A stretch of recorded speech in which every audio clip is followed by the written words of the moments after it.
is George Peters, President of New England Invents. I want to welcome everybody here this evening. This is a first of its kind event for us at New England Invents, so thank you very much for coming, panelists, our presenters, members, and guests that are here. So, they took my podium away from me, so I'm going to have to go with this the way we have it. New England Invents is a 501c3 nonprofit dedicated to supporting and educating independent inventors. NEI's mission is to empower inventors and creators of all backgrounds to turn their ideas into reality. NEI's commitment lies in fostering inclusive innovation, aiming to increase access to inventor education, patent ownership, and product commercialization, promoting diversity in inventing. The central emphasis of NEI is to support military veterans during their transition from the military to civilian life by facilitating a career path in independent inventing.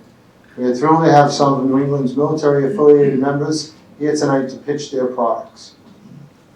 I'd like to introduce our moderator this evening.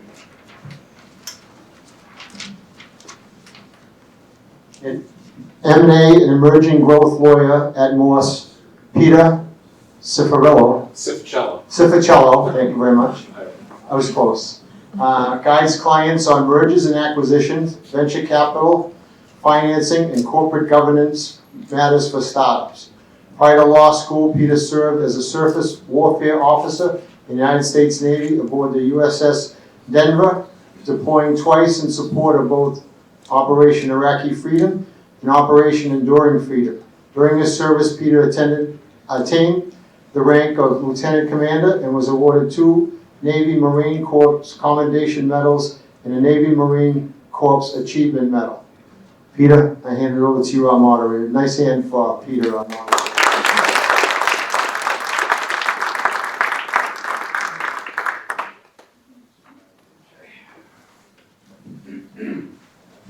Thank you very much. Pleasure to be here. I work a lot with founders like the folks we're going to hear from and a lot of folks in this room. That said, I'm going to introduce our panelists who will be offering feedback, guidance, and any sort of other points that people would want to hear. First panelist, Eric Solem, is a managing principal and president of the Boston office of Lee & Associates. Eric is an experienced tenant representation and corporate real estate advisory services professional. He has over 2 decades of experience as a trusted advisor for business strategy and operational improvement for corporate clients. His background: after graduating from the U.S. Air Force Academy, Eric completed pilot training and instructor pilot training as a distinguished graduate flying jets in the U.S. Air Force as an instructor pilot. Eric's a key figure in the New England entrepreneur community. He's co-founded the Startup Coalition alongside New England Invents own Chris Donovan and Steve Davis. As a venture partner at Cosimo X, he drives the growth of technology companies globally. Additionally, he serves on the advisory board at Babson College, which is his alma mater, and he holds a position as a board member and finance chair at the Massachusetts Service Alliance, overseeing service and volunteerism statewide. Please welcome Eric Solem.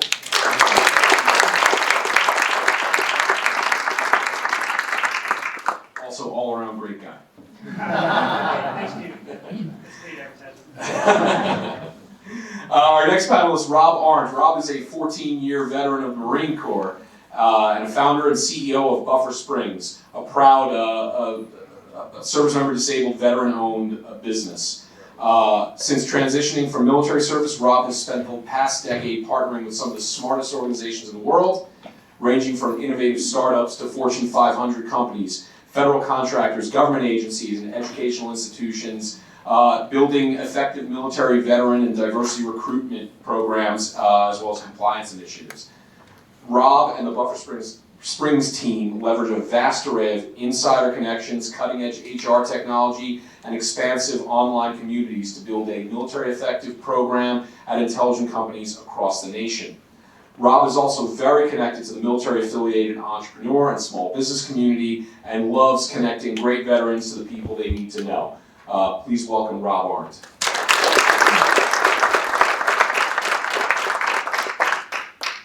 And our last panelist is Elizabeth Dougherty. Elizabeth is the Eastern Regional Outreach Director for the U.S. Patent and Trademark Office. She carries out the strategic direction of the Undersecretary of Commerce for Intellectual Property and Director of the USPTO.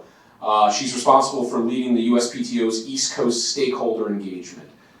She focuses on the region and actively engaging with the community. She ensures the USPTO's initiatives and programs are tailored to the region's unique ecosystem of industries and stakeholders. Elizabeth has more than 25 years of experience working at the USPTO. She served as a senior advisor to the Undersecretary of Commerce for Intellectual Property and Director of the USPTO. In this role, she worked closely across the agency's leadership to implement the policies and priorities of the USPTO. She began her career at the USPTO as a patent examiner after graduating from the Catholic University of America with a bachelor's degree in physics. While a patent examiner, Ms. Dougherty went on to obtain her JD from the Columbus School of Law at the Catholic University of America as well, and she served as a senior legal advisor in the Office of Patent Legal Administration for a significant part of her career. Over the years, she served in the USPTO's Office of Petitions, the Office of Innovation Development, and the Office of Government Affairs. Please welcome Elizabeth Dougherty. All right, so with our panelists introduced, I just want to go over, before we jump into the pitches, what the rules of the pitch event are going to be. Each presenter is going to have 5 minutes to conduct their pitch. We will be holding all audience questions until the end of the event. After the pitch, there'll be 10 minutes of Q&A with the panelists. Following the last pitch, then we'll do the Q&A.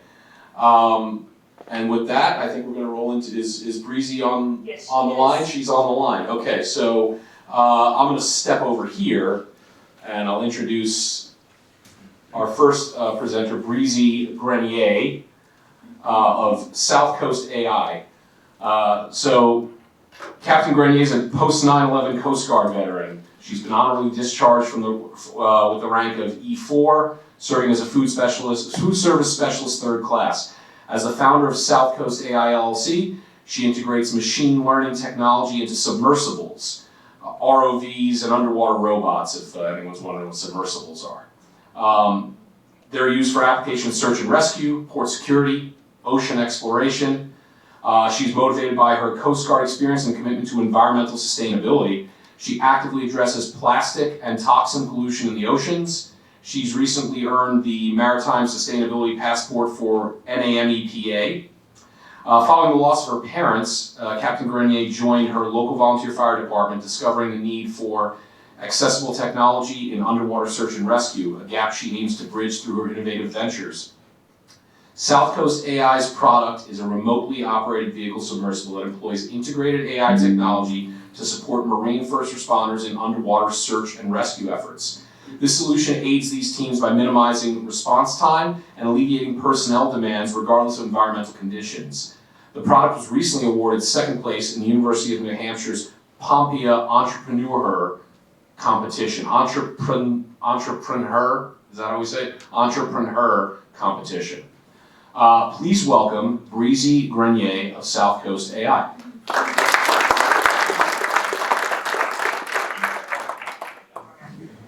Hi everyone, thanks for adapting. I'm calling in from Breckenridge, Colorado at Harvard's Be Spectacular. Yes. So if you guys haven't heard, there's ways to get back onto the snow, and we're instructing wounded warriors. So specifically, I teach snowboarding. So I just got off the slopes and right here, so I'm a little exhausted, but we'll get through it. But all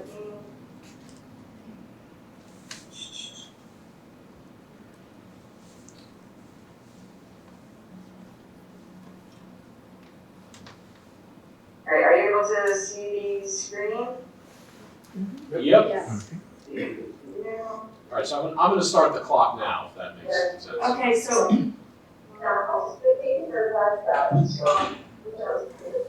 Alright, and how's that show? that looks great. You're good. So Breezy, Peter's going to start the 5 minutes now. Are you good? Okay. Okay, All cool. right, great. Alright, so Peter mentioned I'm Captain Breezy Grenier. I'm the president and co-founder of South Coast AI. So we do artificial intelligence technology integration into submersibles or underwater robots. I wear many hats, and I make the joke I'm a boat captain, so I can afford to be a scientist. So after the death of my parents, I moved back to Connecticut full time, and when joining the local volunteer fire department, my first year we had 3 drownings. And the nature of a volunteer department is whoever is there is what skills you bring to this table. So unfortunately for all of them, I was out of state. But for the 3rd drowning, my chief asked me to go fuel up the boat. It was shut down to adverse operations.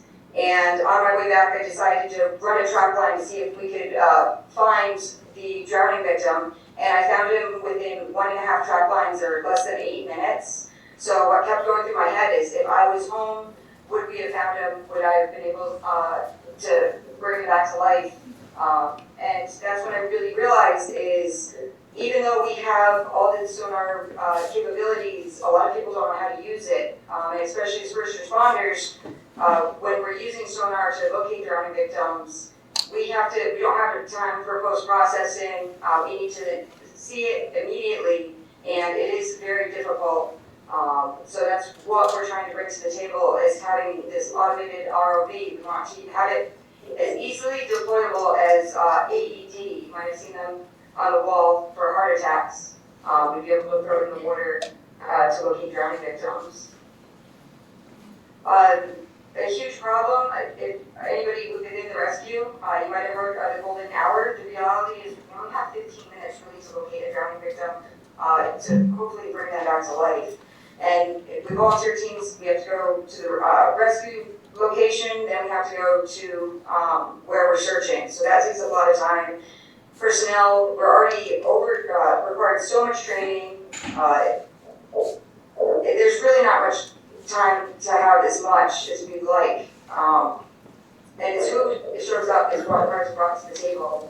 Equipment's very expensive, especially when it comes to first responders. It's by the time it becomes more affordable for us to purchase it, it's after the consumer markets have gotten it. So especially with sonars, it wasn't until the fishing industry made it affordable. And we want to start changing that and have our equipment be the priority, and then we'll go around. PTSD is also a huge factor when we're going to look for victims, and we're able to desensitize that by looking through a screen. And I wouldn't be able to do this without my team. My co-founder, he has a degree from MIT in artificial intelligence, and with additional first responders, Tim Legos, and then my project engineer, he comes from manufacturing background.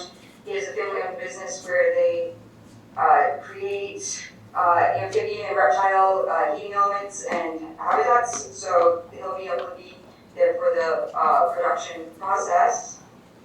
So ROVs are the remotely operated underwater vehicles, and we're going to use AI, a combination of sonar, heat signature, and chemical detection to be able to locate the body. A specific chemical comes off of the human body 15 minutes after they're in the water.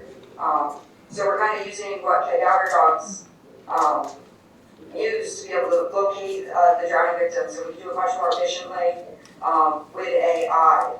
Also, there's a lot of drownings that they potentially think are accidental, but the more documentation we can take, we can actually find that it can actually be a murder.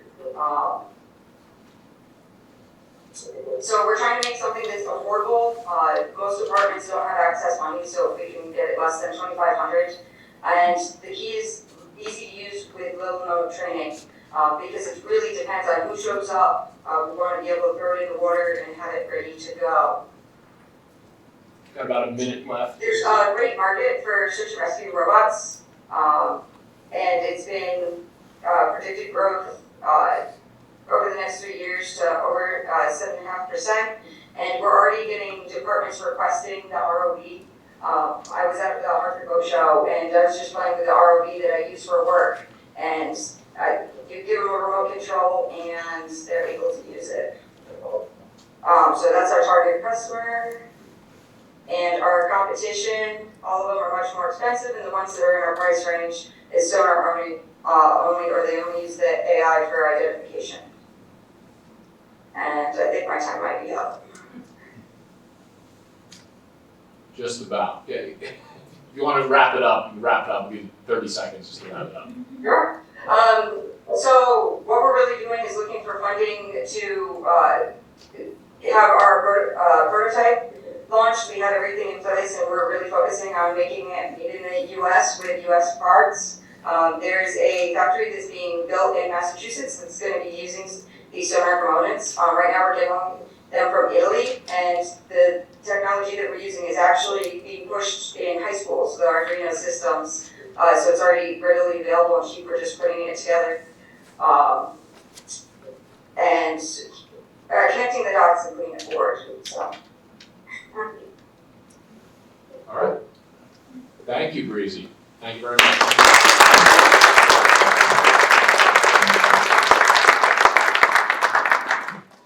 Okay, so very heavy on the tech there. I'm looking at you, Liz. Do you have any initial feedback on this first invention and pitch? Certainly, Peter, and thank you for the opportunity. Captain Breezy, enjoyed your presentation. Thank you for the remarkable work you're doing. Drownings, as we can all appreciate, affects families, it affects communities. It's devastating. So the fact that you're taking this on is remarkable in and of itself. One of my first questions would be, it seems like you've got a team that's helping you support the AI. I'm curious as to how the AI is being used to bring together these disparate elements that you say are not being used across the existing platforms, sonar, heat, and chemical detection. How is it, or what is the AI that's being used?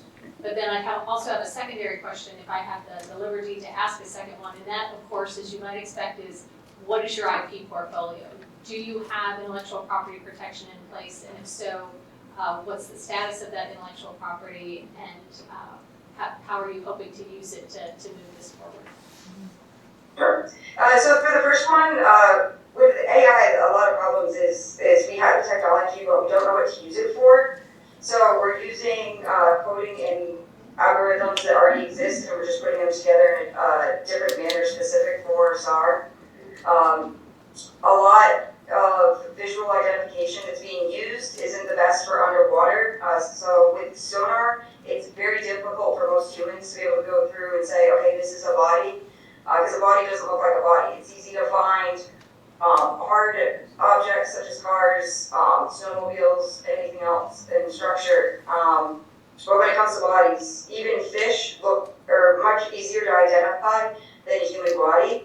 So having the algorithm to be able to go through and say, okay, within the sonar, this most likely looks like a body, but we can also, within a certain amount of time, use heat, which we can cover large amounts of area, and in combination of the heat to confirm with the sonar and then the chemical detection, will have our anomaly be the most successful, be our potential target to try locating the victim. And for intellectual property, my co-founder is the one who is in charge of that, but what we're doing is we're taking open source coding and we'll work on it. And it's not the coding itself that we're going to be getting patents on, it's the application in which we're using it. So that hasn't been done as of yet because we need the prototype in order to fine-tune the coding to the sensors that we are going to be using. So Eric, you probably have, out of the four of us, the most search and rescue experience. So I would actually want to throw it to you to see if there were any additional comments you had about either the methods used or any questions you had about the interface between the technology and a larger search and rescue group of folks that would be using this technology. Yeah, Breezy, I would say that just in terms of like looking at your ultimate question of, can I ask that question? Please. I'm asking for funding. So as an investor, from an investor perspective, I'd want to understand if I were going to look at funding this opportunity, what is the capital you're looking to acquire? what are the uses of those funds, and what's the timeline in which you expect to have the prototype and a go-to-market product in a pilot basis or the trial customer basis. And if you had some stats on that, and I saw a financial model briefly, it was later in the presentation, but that would be very impactful from a fundraising perspective to understand that, so we can bridge the gap between this problem you're trying to solve and the financial means in which you get there to solve that problem in real time. So to get a prototype built and underway, we do it right now for about $8,000 because we would be buying bulk. As soon as we buy bulk, it drops the cost down exponentially. And it's very quick for us to be able to assemble and build because it's things that are already there. It's just the modifications that we're using for the application. And we're doing a roundabout way for the target community. The first responder community doesn't have that much money, so that's why we're targeting them. But the technology that we're using, we could then sell to the military, commercial applications, so on cruise ships, fishing vessels. It would be able to have anybody on the board, a boat, if somebody goes over, be able to throw it over, especially marinas, places where people are more likely to be able to fall into the water and drown. But the target would be helping the first responders first and then using it. Just how AEDs become mass, you go to any public area, you can find an AED. Anywhere that there's a potential for drowning is where we would be selling these to. So again, roundabout usually goes military, commercial, industry, and then that's when it's affordable for first responders to be able to purchase it. So again, the opposite way is how we're going to approach it. Rob, do you have any comments you want to add, maybe perhaps about outreach or how they're reaching out to some of these potential customers? Quick question, once you have the prototype, how do they actually calibrate or how do they keep up with it and maintain it? Is there software that comes with it, or are there technicians that have to work on this, or how is a fire department able to do this on their own and maintain it, or is it something that your team has to be involved in afterward? So we're going to make it very self-sufficient. Once the initial programming is, if there's an update, we'd be able to send it out directly to them. Think of it as updates on your cell phone. We'll be able to have connection and access to each of the ROVs, but there isn't much updating in the long run. It'd be minor basic maintenance. So think of it as if you have a microwave, how much time you're going to just make sure fresh water, rinse it out if it gets dirty, putting it back together, and they're very durable. I have a couple of ROVs right now, and we want to make it firefighter proof. This is the joke. We want to make it very indestructible, and it can get beat up. So. Perfect. Thank you. That's the only question I have. Great seeing you, Breezy.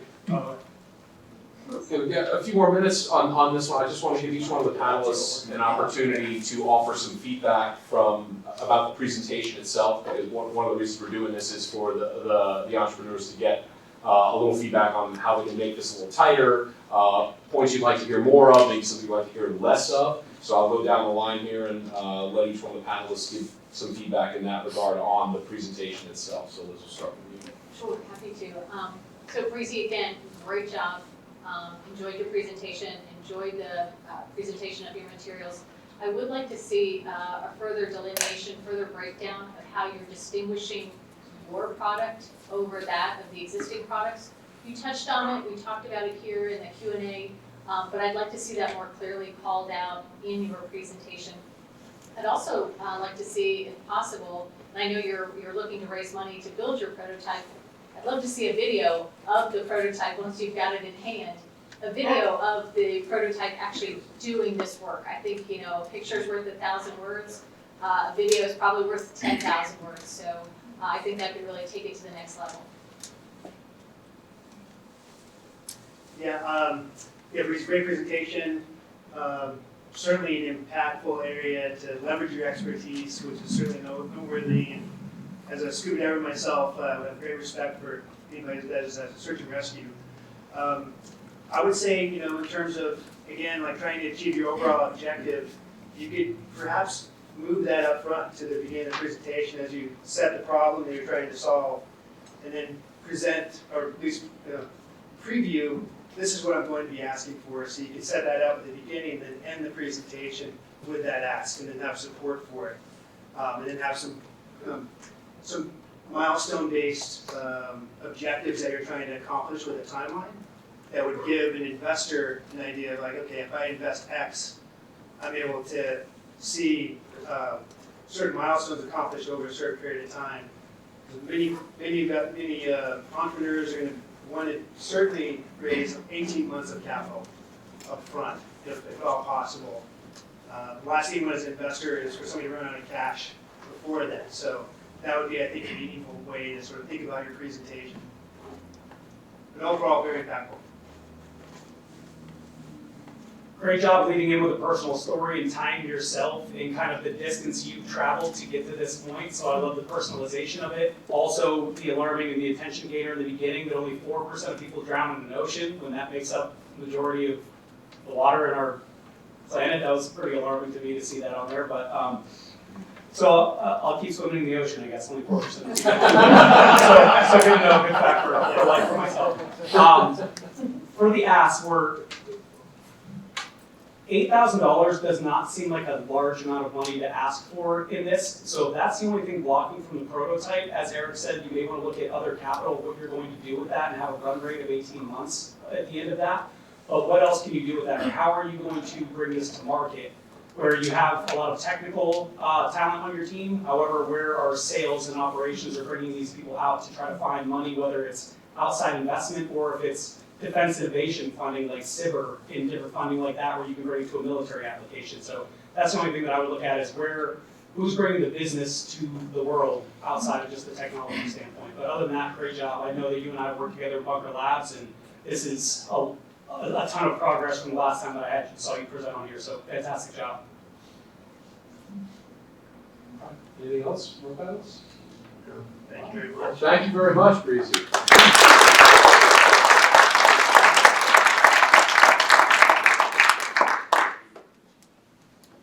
And again, for all of our entrepreneurs, five minutes is really tight. It's tight to get this done. So they're going to be a bit truncated, but that's part of the challenge for our entrepreneurs here. So we all sure. Do you need that for Dan? Yeah. You got a big voice. Are we hanging up? What are we? No, they're gonna stick on. Okay. It's like, what are we doing? Breezy, if you want to stick off and see the rest of the presentations, it's up to you, but we'll introduce Dan next. Sure. I'll get the bio here. All right, I'll introduce our next entrepreneur from Polymath University, Dan Futrell. Dan is an Army veteran, serving as an Airborne Ranger Qualified Infantry Officer from 2005-2010. During that time, he served as a platoon leader, company commander, and aide-de-camp, and deployed for a total of 27 months to Baghdad in 2006 and 2009.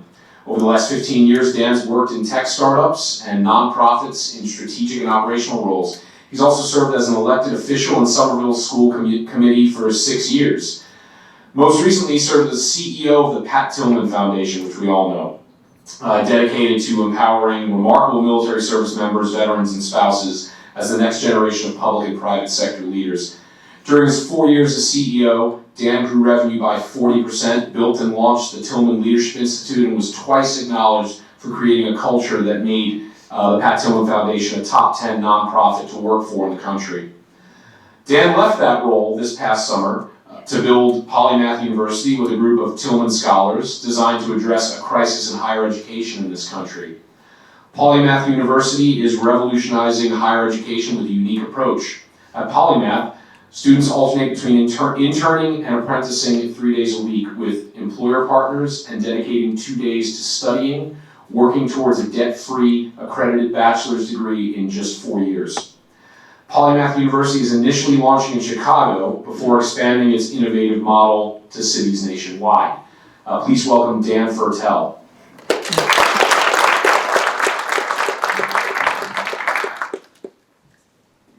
Hey, can you all hear me? Thumbs up? All right, we got a thumbs up. Thank first, I want to say thanks to Alexa, Chris, the NEI team for letting me pitch today, and Eric, Rob, and Elizabeth. Great to meet you virtually, and thank you for supporting veterans in this way. What I want to share with you isn't normal. It's not a normal physical product, but of course, it's a service that many in the audience will have purchased. College in America today is in a crisis, and that's important to more than just the 40% of Americans who have a college degree. I'm trying to lead a team to build a better university. My name is Dan, as was mentioned.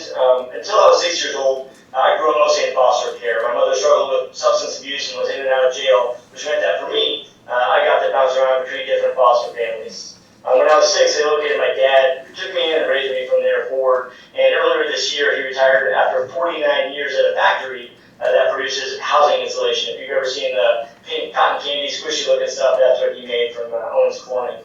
My earliest memories are him leaving home at 9 p.m. to go work the graveyard shift at the factory that ended at 5:30. My dad had a GED. He only had a GED himself, and he always emphasized how important education was, so that I didn't follow in the same path that he had walked, and his fathers before him had walked. In fact, because of my dad's prioritization of education for me, I'm actually the first man in my family in 100 years to not work in a factory. That means a lot to me, and it means a lot for the gift of education that my dad offered to me. When it came time for me to go to college, I was able to earn an ROTC scholarship that paid for the $100,000 bill that I didn't have in exchange for an 8-year commitment. And I gained so much from my military service, and I'm honored to have served, but I don't believe that the best option out there should be volunteering for combat in order to pay for school. My dad wasn't alone in wanting a better path for me, and I wasn't alone in seeking a debt-free path to investing in my own future. I now have a bachelor's degree and a master's degree, and I'm leading the team building Polymath University. My wife's experience as a first-generation American and former Marine is similar. Her GI Bill funded education has opened doors that wouldn't have otherwise been open. And of course, we want that opportunity for so many others, including our kids, in about 15 years, which sounds crazy to say out loud. I'm going to share my screen here, and just a quick thumbs up when you can see it, if you could. All right, great. Let me see. Okay, I think you should be able to see it now.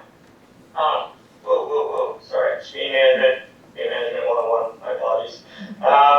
Since 2018, 1 million fewer 18 to 24-year-olds have enrolled in college. That means that every year, more than 300,000 young adults that would have attended college the year before decided that college isn't for them. And most of them are saying that they're skipping college because they can't afford it or because it's a waste of money. But the data show that it isn't. College grads earn, on average, $1.2 million more over their lifetime than those who did not get a degree. But the perception about value has some truth in it as well. In a recent national survey, only 11% of hiring managers, 11%, agreed that college graduates were prepared for their jobs, while a staggering 96% of college administrators, specifically chief academic officers, said that their graduates were ready for the workplace.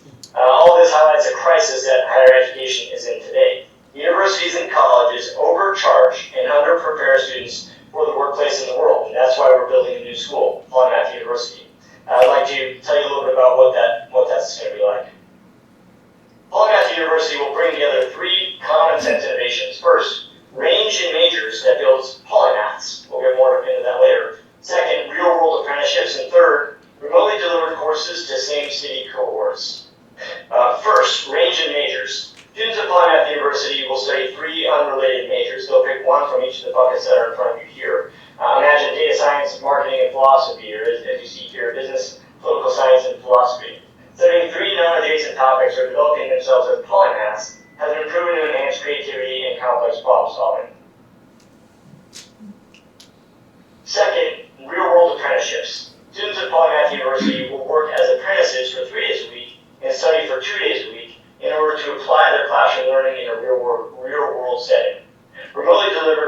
Thirdly, remotely delivered courses to same-city cohorts. Our courses will be delivered online, but our classes will be built city by city, so that a class of 100 students is built all within a couple miles of each other.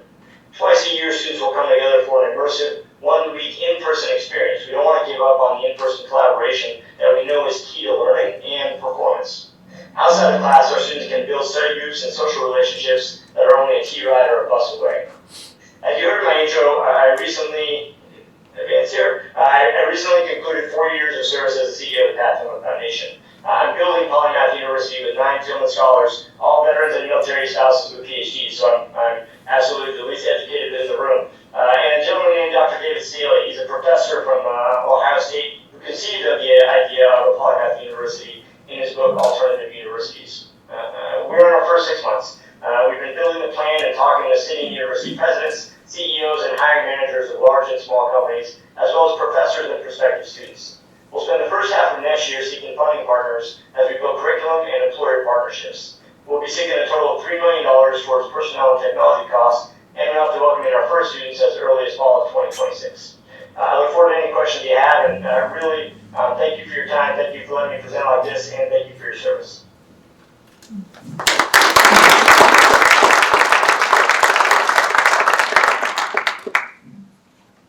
Rob, I kind of want to go to you first on this one, because you're kind of more the outreach guy. Yeah. So I want to throw it over to you for some questions.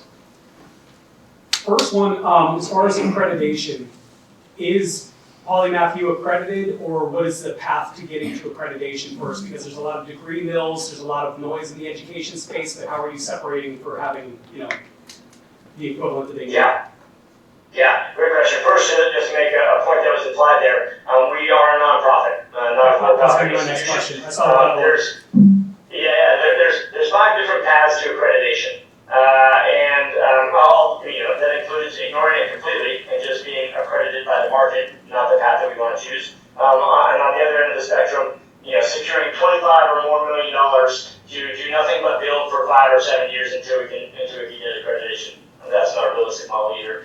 The middle ground really follows the path of schools like Minerva University and others who partner with existing institutions who see some value in what we're trying to offer. And the ideal kind of partner for us would be an institute of higher education that provides master's degrees and above, so that we're not redundant to what they're already offering their students, or a university who sees some value in the polymathic approach, or who is never going to be in Chicago. We're also looking to start in Burlington.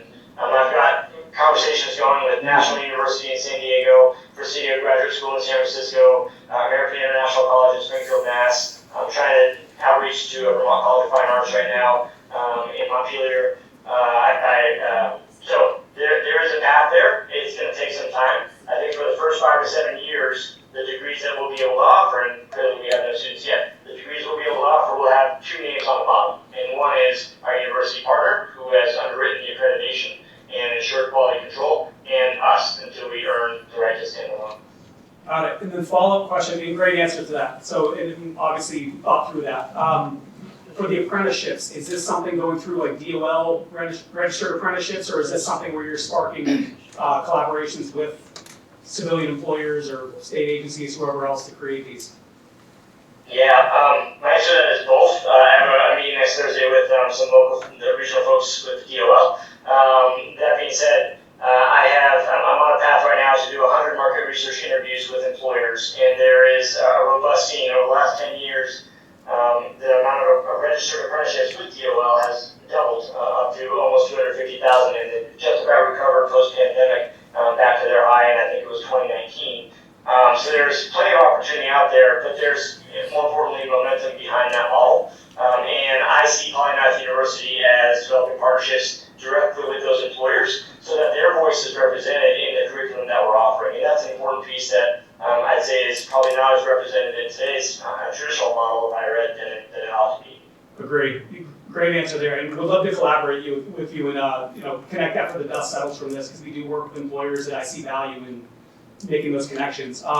Last question, because I'm selfish for our own people, is GI Bill going to be able to be applied to Polymath U? Yeah, as a veteran, if my answer to that is no, then I should just turn off the camera right now. We have to be able to say yes to that. And in fact, as we look to get our first class of students, and the target right now is 100 students in fall of 2026, I want to seek out veterans, specifically enlisted, who don't have a college degree already, and maybe are ending their first term of enlistment, as well as service year programs. So think AmeriCorps, Global Citizen Year, and others, because I truly want to see a culture of service in our student body, and I think that's a really great way to do that. Absolutely. Great answer. I'll stop talking the rest of the time. Thank you. Yeah, let's connect after the dust settles from here, though. Yeah. Got it, thank you. Eric, go ahead. Yeah. Yeah. Dan, I love the Polymath approach. I mean, many of us have served in the military, come out of the military, and you've got really deep skills often in a certain technical field or in combat or wherever you served. But then you try to translate that into the business world. How does that translate? And I love the tie into the whole apprenticeship approach to really sort of ground that. And I had those same issues myself when I transitioned out. It's like, didn't even have a suit for that matter. They had to buy, first of all, sort of do the interview and buy a tie instead of wearing a flight suit. I'd love to hear sort of how you make that a reality, in terms of the translating of education and apprenticeship, tie those together, especially when you're remote. So if this is a remote learning environment, how do people get the contacts, get the reps in terms of impact in front of if you're in the apprenticeship, is that an in-person type of apprenticeship? Is that a virtual relationship? I'd love to hear more about that. Yeah, we have envisioned that our school is offered year-round. Through that model, a student can go from 0 to 120 credits or 40 classes in a period of 3 years. And the way that we've structured the classes, year one, you are a student 100%. That's what you're doing. There's no apprenticeship involved. Years 2 and 3, you are an apprentice, and then you're not taking more than 2 classes at a time for those 2 years. Trying to manage just the cognitive load of what it will be like to both be an apprentice and have a class load as well. That first year then offers us an opportunity to, as best we can, play matchmaker. The apprenticeships are in person, and you know as well as anybody that companies across the country are approaching return to office in many different ways, hybrid and remote and other full-time in the office. I don't think our apprentices should be treated any differently than that. In fact, that's the world that they're going to enter. So I think that our apprentices are doing that in person, and that also adds some weight to the idea of same-city cohorts. The fact that there's a Polymath University Chicago, the fact that there's a Polymath University Burlington, Vermont, which is the second location we're looking at starting potentially concurrently. Those companies that care about Burlington, Vermont, they have to care about these students, and the students have to care about trying to earn a job through the apprenticeship. And so that's in person, while our classes are remote. And then again, twice a year, two to three times a year, our students are showing up in person for a week. So you can imagine, week one of orientation as a student, welcome to Polymath University, that's in person. We're looking at each other in the eyeballs, welcoming them to the team, and they're meeting their classmates, so that in week 2, 3, 4, 5, they see each other on screen and they actually start to know each other. And if they want to build a relationship, great, I'll go get on a train and we could have a study group for that next test coming up. That's something that I don't think, the University of Phoenix or you name it, fully online model, I'm not convinced that that's the way to do it. I think you miss something out if you get your degree that way. I think that works for a lot of folks, but that's not the approach that we're trying to take. And if I could ask the next question on your $3 million raise, just go to that. How do you plan to utilize those funds, and how do you make that meaningful and impactful for the time frame that you're looking to deploy that capital? Yeah, there's a lot of this work is just going to be people work, and getting people on the team who know how to design curriculum and design curriculum in a way that is effective based on lessons that I've learned in the last 5 years, delivering classes remotely. Delivering classes remotely doesn't mean you just do what you did in person and you do it staring at the camera. There's actually an art to doing that, and there's a technology side to that as well. I'm happy to give you more of a breakdown outside of this context, but there's a lot of technological investment that we'll have to make. I'll give you an example as one. In a lot of workplaces, they're shifting towards a skill-based environment versus a credential-based environment, particularly around hiring. And so what you've seen across the country is the removal of a bachelor's degree as a requirement for a job. That's good. That's very good for a lot of people because of a lot of ways to get education. But that focus on skills is something that we need to be accountable to as well. And so there's an organization out there called Fuel 50. You may have heard of it.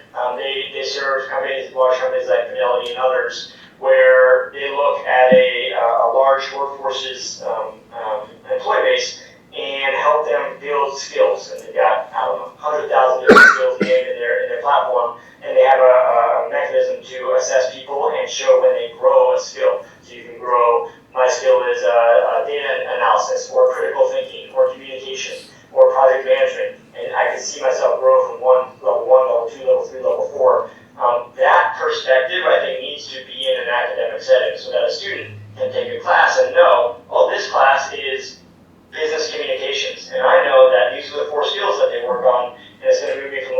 to 2 and level 2 to 3 in these certain skills. That costs a good amount of money, and I'm interested in applying that in an environment that it wasn't designed for.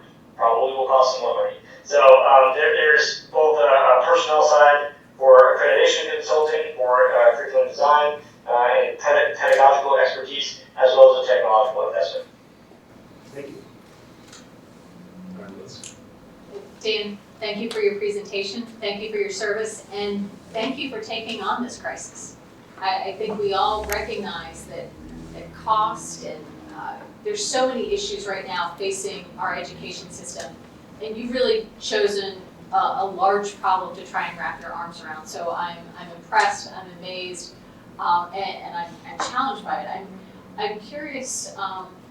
One, if we could go back to your slide that showed the ranges, that showed how people would kind of learn interdisciplinary across things. I was curious. Yes. Okay, so I appreciate you bringing that back up because I want to make sure that we're not stepping away from some of the STEM focus, and I see that you're not. And my eyes were immediately drawn to the business, political science, and philosophy. So I was concerned because we need to continually always bring in all of the STEM fields, so I'm glad to see that you have thought of that. I'm wondering what kind of conversations you've had coming at it from a federal government perspective, what kind of conversations you've had with the Department of Education and also the Department of Labor. The Department of Labor has done a great deal of work regarding apprenticeships and the benefit that those can provide. So I'm wondering if you've been able to use any of the resources of the federal government to your benefit or hopefully not to your detriment. I hope they're not proving to be a roadblock to you. I appreciate that. On your first point, I understand. Just to acknowledge that it has to be part of the mix. There are some unique challenges, particularly around engineering, and the amount of actual hours and time it takes to get an engineering degree and to do that online. Similarly with biology and disciplines that require lab space. There's some unique challenges, and so we did not say we're going to start there, but those have to be a part of the equation too, and we have to be responsive to the employer demand as well. On the federal government, I do have a meeting with the folks who run the Office of Apprenticeship regionally in the Midwest. Here I'm in Chicago, though I'm from Somerville, so I'm meeting with them soon, and actually I'll be there in a couple weeks for the holidays. My wife is from there, and so, meeting with DOL and next week on Thursday. I've not reached out to folks at DOE yet. They have an immense amount of material online that has informed this, down to CIP codes to figure out what skill sets are involved in the course and how a course is a course and things like this. But I'm not met with somebody there. So if you have connections there, one kind of final piece of answer here is, in looking to start in both Chicago and Burlington, Vermont, importantly, that's an urban and a rural environment. And I want to pressure test this concept so that it serves as most as possible. And Burlington, Vermont actually unlocks some USDA workforce development grants that I think could be interesting for us in a rural setting. So I'm very interested in that. I started down that path. It looks quite cumbersome to be qualified, to receive funds, and go through the application process. So if there's somebody that I should be talking to, I'm a yes to everybody right now. Outstanding. Thank you, Dan. All right, so we're running a little short on time, but I do want to just go down the line real quick on any feedback on the presentation, just real quick, 20 seconds if you may. Just go down the line, any sort of feedback, and then we can jump out to the next one. I'm going to pull from something that, Eric, I hope you don't mind my borrowing from you, from that you referenced in an earlier presentation. And that is, I think it would be helpful to have seen in the slides or in your presentation a timeline with deliverables. I feel like there's a lot of information swirling here that I would love to have seen laid out, maybe a little bit more concretely. But again, love what you're trying to do here, Dan, so keep up the good work. Dan, as far as establishing legitimacy and expertise, you come out of the gates like running full speed. It was pretty amazing resume and very passionate presentation that you have, so that's A+. And to that point, if you had some slides that sort of support more of of your objectives in terms of, again, sort of laying out how you get from where you are today to the future, and also what that and like who's a strategic funder for you. I mean, I think that would be sort of an interesting area to sort of maybe if you're asking for that certain dollar amount of $3 million, who would you likely be looking to be? You know, so I think ultimately we can make connections for you. Like on the board of Mass Service Alliance, and that's AmeriCorps.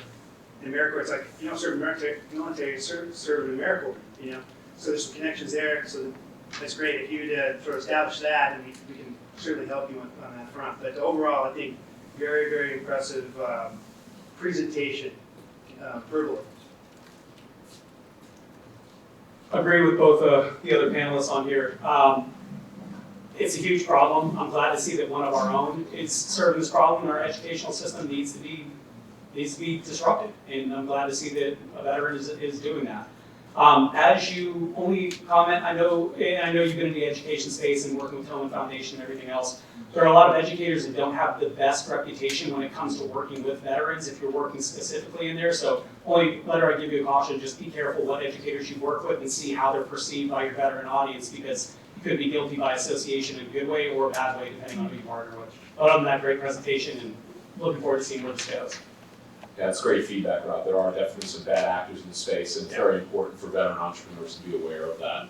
So that's awesome. Thank you for that. Dan Futrell, Polymath University.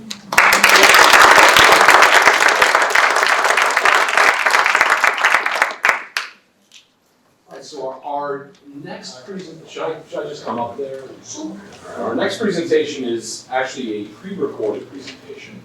It's for an organization called Health Bezzie. So we're not going to be able to do any Q&A for this one, but we're going to be doing just a pre-recorded pitch. The company's called Health Bezzie, and it's founded by a lady named Kim Howell. Kim Howell's a co-founder and CEO. She's a proud military spouse who has supported her husband, who is on active duty in U.S. District 1 headquarters here in Boston with the U.S. Coast Guard. She's distinguished herself in the health tech sector, notably at Same Sky Health and First Opinion, where she excelled in commercializing novel health solutions with an emphasis on health equity. Recognized as a Syracuse University JP Morgan V-Wise entrepreneur, Kim demonstrates a profound commitment to entrepreneurial leadership within the veteran community. Kim is an inaugural member of the new USPTO mentee program, receiving direct support from the Patent and Trademark Office as she embarks on her intellectual property journey with Health Bezzie. Health Bezzie is your virtual health ally, revolutionizing mental health therapy with its cutting-edge AI technology. Bezzie is more than just a digital companion, it's a source of profound companionship and guidance throughout your mental health journey. Utilizing AI-driven, empathetic technology, Bezzie ensures a non-judgmental and understanding environment, fostering a safe space for users to share their thoughts and feelings without fear of criticism. Beyond just listening, Bezzie actively assists in breaking down barriers to mental health care by offering personalized support and timely reminders, ensuring users never feel alone in their pursuit of mental well-being. Please welcome our presentation on Health Bezzie by Kim Howell.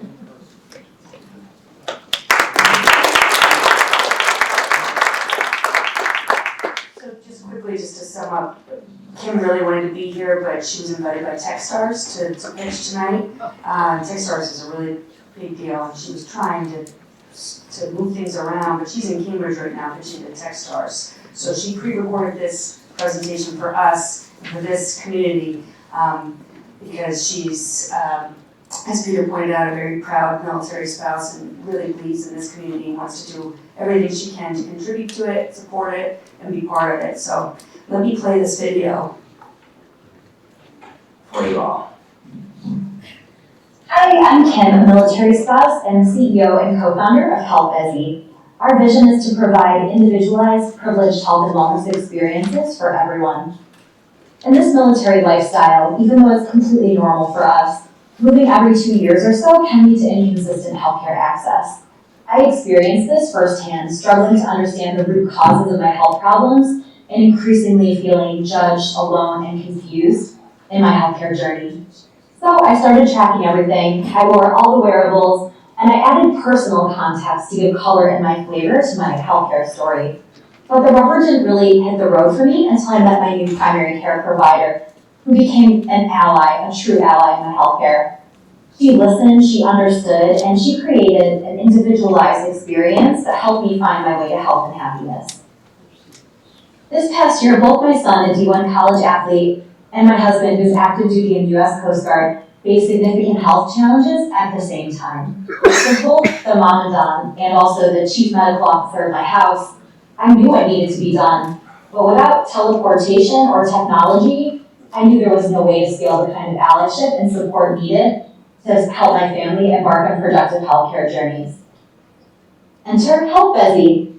We built a virtual allyship platform to create safe virtual spaces for vulnerable conversations. To a consumer, it's a fun virtual reality experience with an autonomous well-being agent, or a Bezzie, who is judgment-free and always there. To doctors and care teams, it's an extra set of hands, conducting screeners, providing information, connecting people to resources, and most importantly, connecting people to care teams to optimize for better in-person visits and to monitor progress. Let me show you a snapshot of a Bezzie VR experience.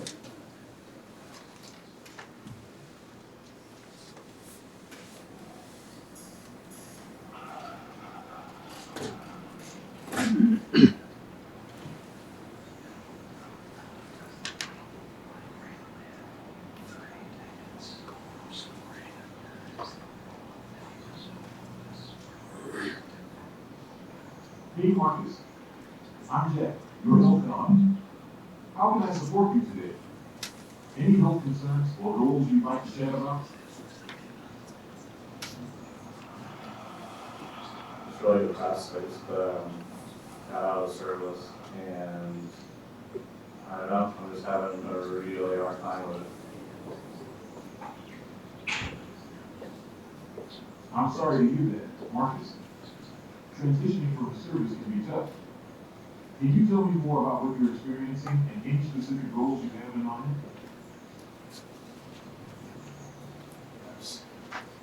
I don't have any goals because I can't think about anything other than, depressive, bad thoughts, and I can't really get out of bed after days.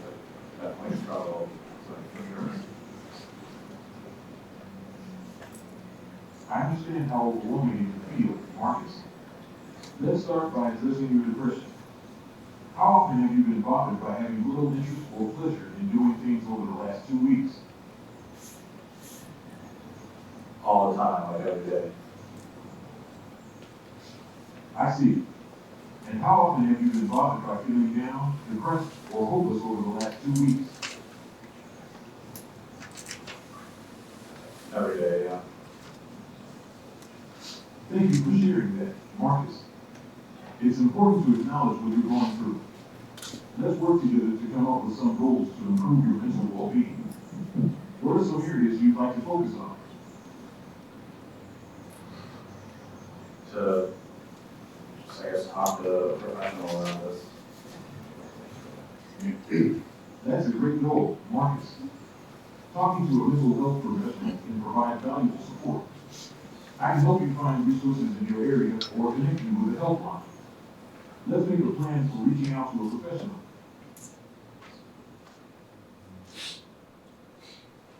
Given all the things Bezzies can do, we're starting off by tackling the social connection epidemic that the U.S. Surgeon General declared this spring. Being socially disconnected is as bad for you as smoking 15 cigarettes a day, and it impacts mental health, chronic disease outcomes, and more. There are steep financial consequences as well. There's a $1.4 trillion annual cost to the U.S. economy, $6.4 billion annually to Medicaid, and an extra $1,100 per lonely patient per month cost to the U.S. healthcare system. There's a need now more than ever to help those most impacted with scalable tech solutions. And those most impacted might surprise you, but it's actually me, my husband, and my son, young adults and millennials and Gen Z. And right now, Help Bezzie is the only fully immersive social connection solution optimized for young adults. They're using tools like Snapchat's My AI and Replica on the VR side for companionship, but they lack healthcare expertise. And on the healthcare side, there are some solutions out there much more oriented toward loneliness and point solutions for specific health conditions, but they're designed with elderly or older consumers in mind. With a $307 billion available market and exciting SaaS platform unit economics, Bezzie is the most immersive, scalable, humanized solution in healthcare. At Health Bezzie, we're passionate about bringing allyship to everyone. We're excited to partner with organizations like yours to make our Bezzies available as soon as possible, especially considering we all know at least one service member or young adult who needs them not today or tomorrow, but yesterday.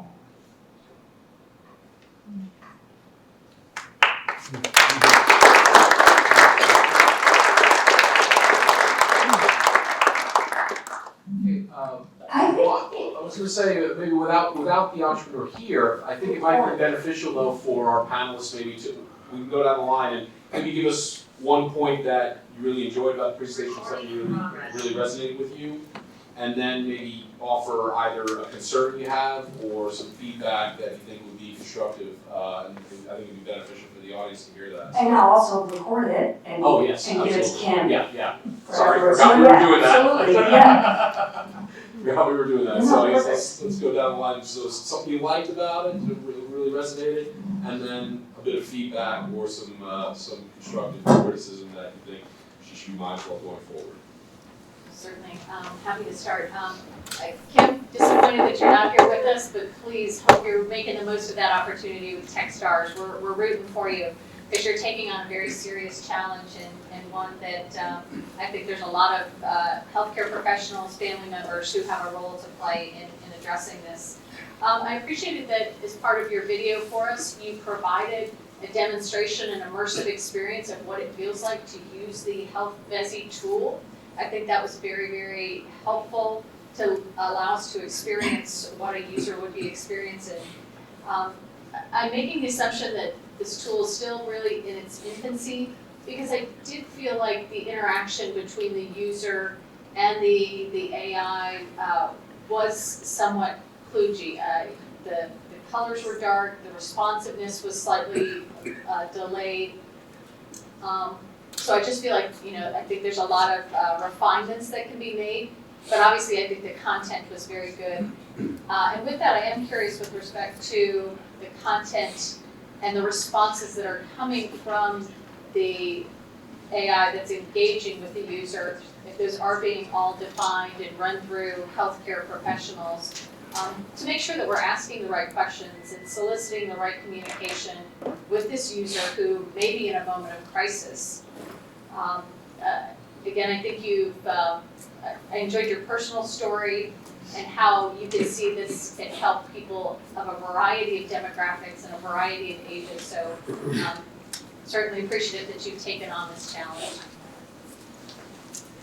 Kim, yes, we wish you well today at Techstars, and we miss you here, of course. But give you a lot of credit for putting together such an impactful recording, and there's pre-scripted. In fact, it came across very engaging and certainly communicated the value proposition that you're addressing. Love the demo. To Elizabeth's point, I think that is certainly very impactful. So integrating that into the presentation is certainly something you should continue to do and carry forward out of this session and feedback. Would love to see more of so if there, to Elizabeth's point, there were some health and wellness issues addressed, how do you actually take that forward and be actionable to help that individual? I think that would be a real area to sort of play out in your narrative that you're trying to get to the audience. And then what's your ultimate ask? That's something that I didn't really ultimately grasp. Are you looking for funding? What's the ultimate objective that you're trying to communicate out of the presentation? So that would be an area that I would think, personally, that I would love to learn more about. Again, great leg at Techstars, echoing that sentiment. I think it's great. I love how unintrusive it is that I don't have to go to a human being and share my problems, especially veterans having PTSD or mental health issues. Sometimes it's hard to tell those things to a VA doctor that has not been in that lived experience before, so I love the autonomous platform of it.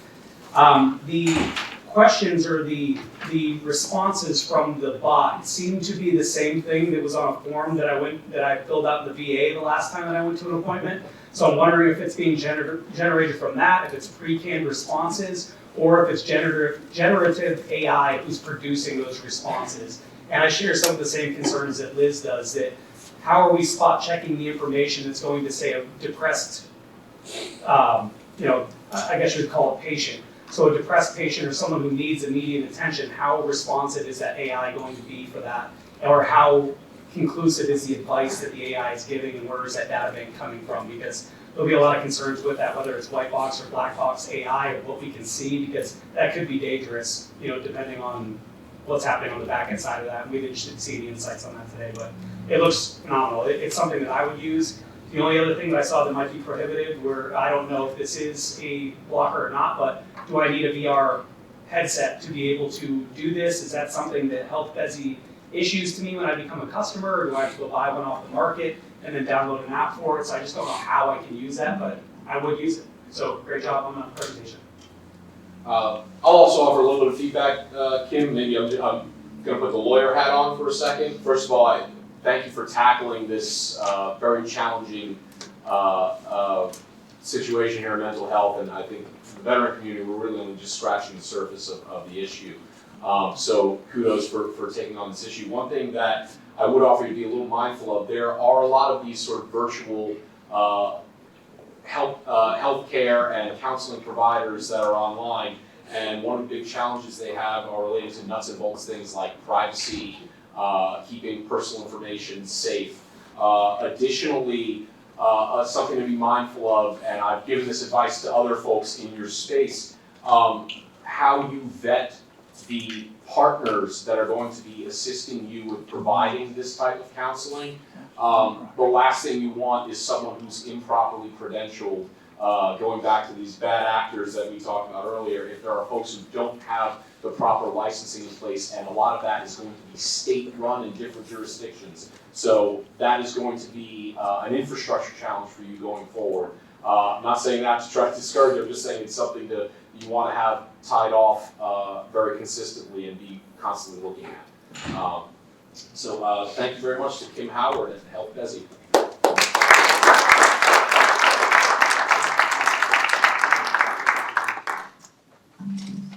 Okay, thank you very much to our presenters. Great job, panelists. We're going to take 5 minutes, and before we do that, because we have added another one, we're going to take 5 minutes. I got some little housekeeping announcements to make. So I'd like to,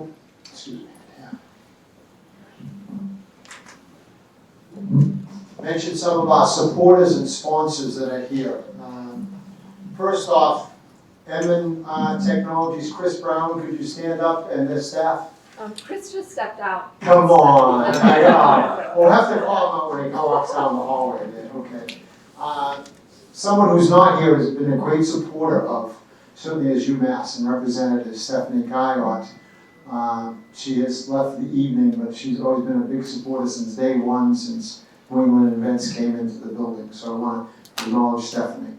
Morse Law, Peter, again, law partner in New England Events.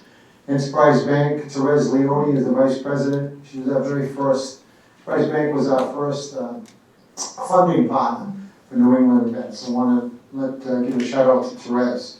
We have a couple of guests here also. And yes, sorry, Sean, I didn't want to leave you out either. Sean Devlin, certainly from Morse Law also. Thank you, Sean. So another one, Nick Grenier, standing in the back there, the tall gentleman back here. I want to read something a little bit about Nick, and then we just formed a partnership with Nick's organization out of Connecticut. Nick is the co-founder of the National Invention Convention, founder of grants consulting firm Sonic Group, and the executive director of the Connecticut Invention Convention, a K-12 invention education nonprofit. Nick has a degree in English and economics from Duke University and lives in Storrs, Connecticut with his wife Celeste. Nick, thank you very much for being here, Nick. Thank you. Also, how many patent holders do we have here? Held a patent and currently hold a patent. Could you stand up, please? Could you stand up? Okay? How about a nice hand for our patent holders?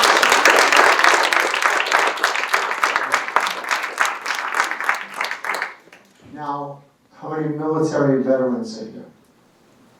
Would you also please stand up?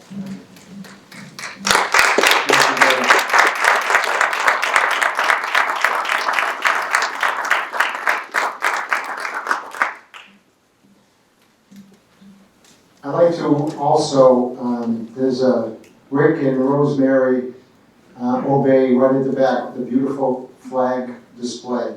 Rick and Rosemary, could you stand up right there? Rick is also a Navy veteran, and I encourage you to check out his business, which has been very busy and very successful for a very long time.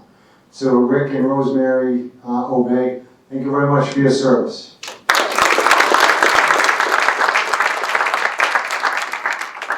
Another three gentlemen I'd like to mention, Robert, where are you? Okay, you're standing already, great, Robert. Kopicko, okay. Staff Sergeant will be next October, Robert, will you be? Yeah, well, July. July, okay, next July, after 24 years, Staff Sergeant. Michael Kerwin here. Michael, could you stand up, please? And Rob Arndt. These gentlemen agreed to be our first advisors on the newly formed New England Events Military Advisory Board. They'll be advising, we're going to add 3 more members in the next month, and that group will be advising New England Events on best ways that we can serve our men and women in the military and have transitioned out. So gentlemen, thank you very much.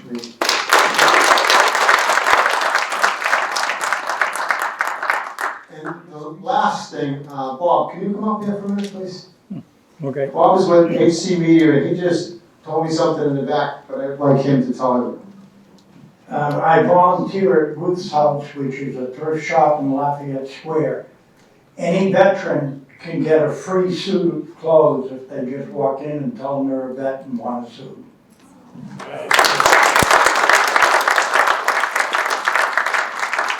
I'm going to give everybody a couple of more minutes before we get started again. If you like to get something to eat or drink, you got 3 minutes. Yes. So just while we're waiting for Eric to come back, I just want to make a quick announcement. So try to be cognizant of the time. Want to move these a little quicker now that we're moving into the in-person component of the program.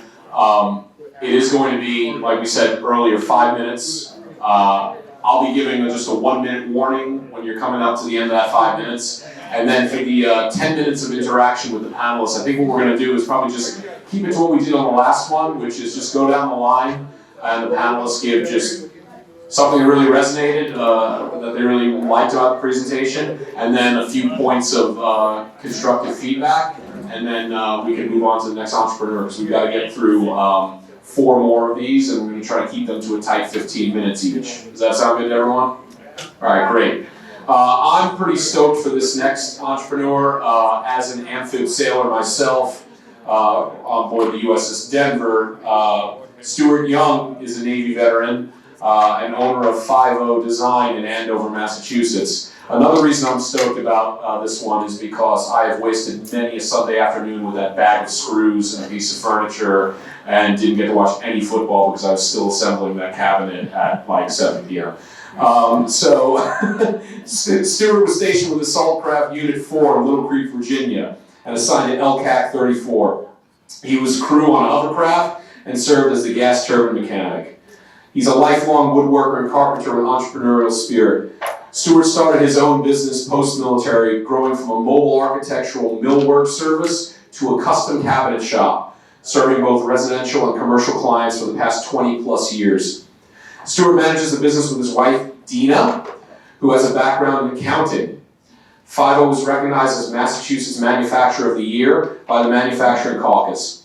Also this year, fiVO received recognition from both the National Wildlife Federation and Sustainable Furnishings Council for being among the highest scoring companies in North America in the production of sustainable furniture. Stewart and Deanna Junge, fiVO Design, ladies and gentlemen. I'll give you this microphone, you probably need it. I probably don't need it. Okay. Native New Yorker, I don't need that. Oh, me too. Thank you.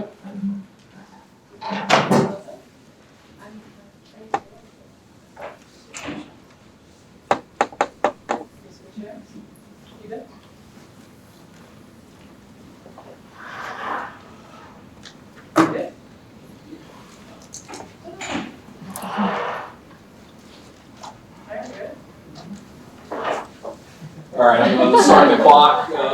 Ready? Yeah. Okay, here we go. Go. Great, thank you for having us. If you've ever assembled a piece of modular furniture before, you know exactly what this is.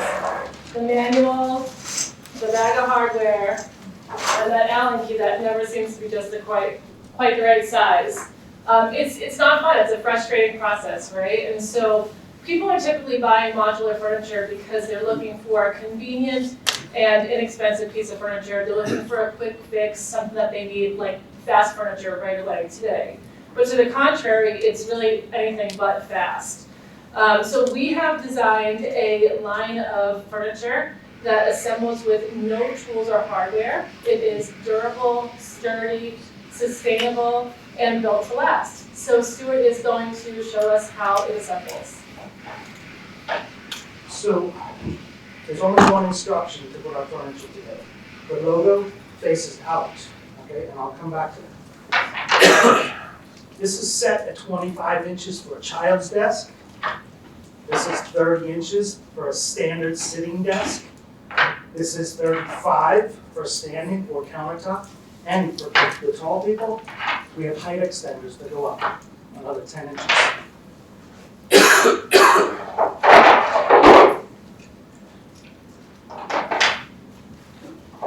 Now again, the logo faces out on each piece, and we'll come back to that. On the bottom of the top, there's grooves that engage in here and cams that engage into the ends.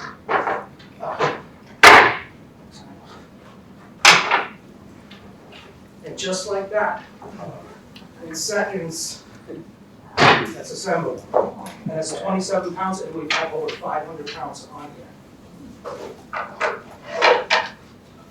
If you just need extra room to spread your wings out, you can put these accessories. Or you can put this accessory down.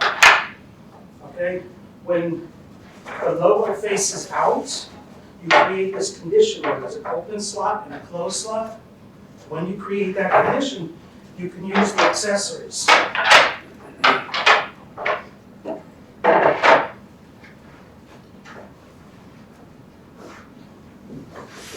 This one table can be used by 3 people at any elevation.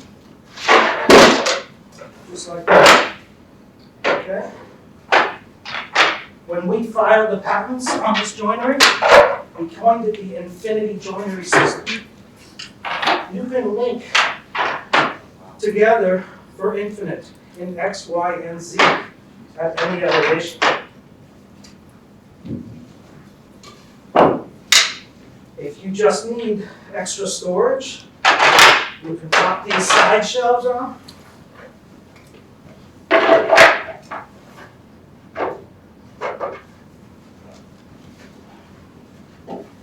Just like that. There's cams on every horizontal surface. Okay? As the cams are locked in, it's one piece. Super sturdy. Everybody loves to do the wiggle test. The wiggle test. Got about a minute left, guys. How strong is it? So who is our furniture for? I mean, that's been our #1 challenge in bringing this whole thing to market, because everybody that looks at it sees something different. We've identified our avatar as people living in smaller spaces who need furniture that can serve multiple purposes, particularly young, growing families. When people look at our furniture, right away they think IKEA's got to be our #1 competitor, right? We've actually been told that we've out-IKEA'd IKEA by numerous people. But really, we don't compete with IKEA because we can't compete on the price point. I mean, honestly, we are building a better product, we're using premium materials, and we are committed to making it here in the USA. I'm getting nervous sometimes. I know we only have a limited time. As you can see, we've won numerous awards and received our first patent. The second one's on its way. We also have trademarks pending, and we have our designs registered internationally. Yes, and we have a line of wine racks that we make out of our byproducts. So we are working toward a zero waste where when we make the furniture, we have a scrap piece of wood. We design a line of multiple size wine racks so that we're minimizing our waste. And then we have stuff that we make out of the smallest scraps as well. And it's not just furniture. We can apply this joinery to anything in our patent, okay? Any different material. We've made clear barriers, we've made dining barriers. We've sold over $1 million worth of products with this joinery. All right, that's time, guys. Thank you.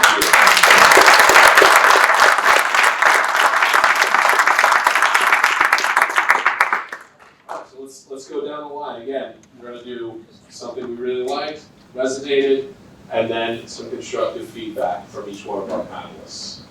All right, so go ahead, Liz. Stewart and Deanna, enjoyed seeing the presentation. Congratulations on your IP portfolio. I'm glad to know that that's been, it seems like a constant throughout your process, throughout your growth as a business. I'm curious to know, have you taken this to, for example, the International Home and Houseware Show? Have you seen, you've obviously spoken about some of your sales. Where are you seeing your largest and most positive feedback, and what are some of the challenges you're seeing? So the bulk of our sales were actually in clear protection barriers during COVID. That's when Stewart designed this joinery system because we had supply chain issues sourcing connectors. We actually had our best year of business in 2020 because of that, and then he wanted to design a desk at the end of 2020 to kind of do a charitable give back because there were some woodworkers and makers online who were kind of doing that for the community. And so we have not gone to the International Home Show. We have showed at High Point Furniture Market a few times, and it was not the best outlet for us. So it cost a lot of money, and on top of that, we were, when you go to High Point, the people there are buyers for brick and mortar stores, and we have realized that we're not having luck on that venture. So we are actually now selling direct to consumer through our website and getting onboarded with some e-commerce platforms. The brick and mortar retailers right now are over inventoried. And in addition to that, we are seeing some resistance because our idea is kind of forward thinking that, and it needs to be demonstrated, right? So this piece over here is actually a point of sale kind of kiosk that shows a video that could run in a brick and mortar store. But we just faced so much resistance on that front that we've decided to pursue the direct to consumer and e-commerce route at this point. It's scared, it just scared people at High Point. They didn't want to do the demonstration. You know, Right. They didn't want to have their salespeople do the demonstration. It's kind of A necessary part of it. So we found video to be an effective marketing tool for us. But we're kind of creating a new segment to the furniture market, a segment that is modular but of a higher quality. And so there's definitely a piece of consumer education that we're doing right now. our mission was like sustainability right out of the gate. With no tools and no hardware, our carbon footprint is close to zero, and it's close to the lowest as we can get it. Thank you for sharing it. Looks like a great way to break down that college dorm room. All the Legos for adults. Yeah. I'd love to show me part of this presentation. You set the proposition with what we're all frustrated with the bag of tools and screws that don't necessarily go together, and you solve it with something and you're keeping it simple for the user, and you sort of emphasize that in terms of being fast, quick, and convenient. And the logo out thing also is impactful too, just make it simple and something memorable about it. So I thought that was a great part of your presentation, but I'd love to see if maybe another slide is what does it cost? You say you sold 1 million of these products, and then what's the unit cost? If you're looking to raise money, it's okay. If you break that down, it's okay, here's our margin. This is and it's sustainable for a higher end product. This is how we're sort of pitching this versus our competition. So we'd be like a third one. You've got some great demos out here, so just add you to that. That's all I'd say. So great Breezy. Thank you. Agreed. What is the price point for that table right there? If I was to do that one, like the one you broke right out of the bag. This is 800 retail. It's just this. Oh, the first section starts at 600. Okay. So we've been a little bit over like we've gone through a various price points. We're trying to get to that price point. So right now we actually have this on our website at 800, and it's too much. So I'm hitting promo codes right now. So we're trying to find that sweet spot for us, but the sweet spot on, so this is our kind of primary bundle is the desk with one extension leaf. Okay. We're finding that our sweet spot is falling in that $550 to $600 range retail. And even on that 800, what's the margin on that? Are you cutting it close because you have such quality materials that you're doing everything here in the US, or do you have a pretty fat profit margin built in? No, we don't. I wish we did. So a unit costs us about $200 so it's a little bit tricky. A unit costs about $200 to make, which is that unit there.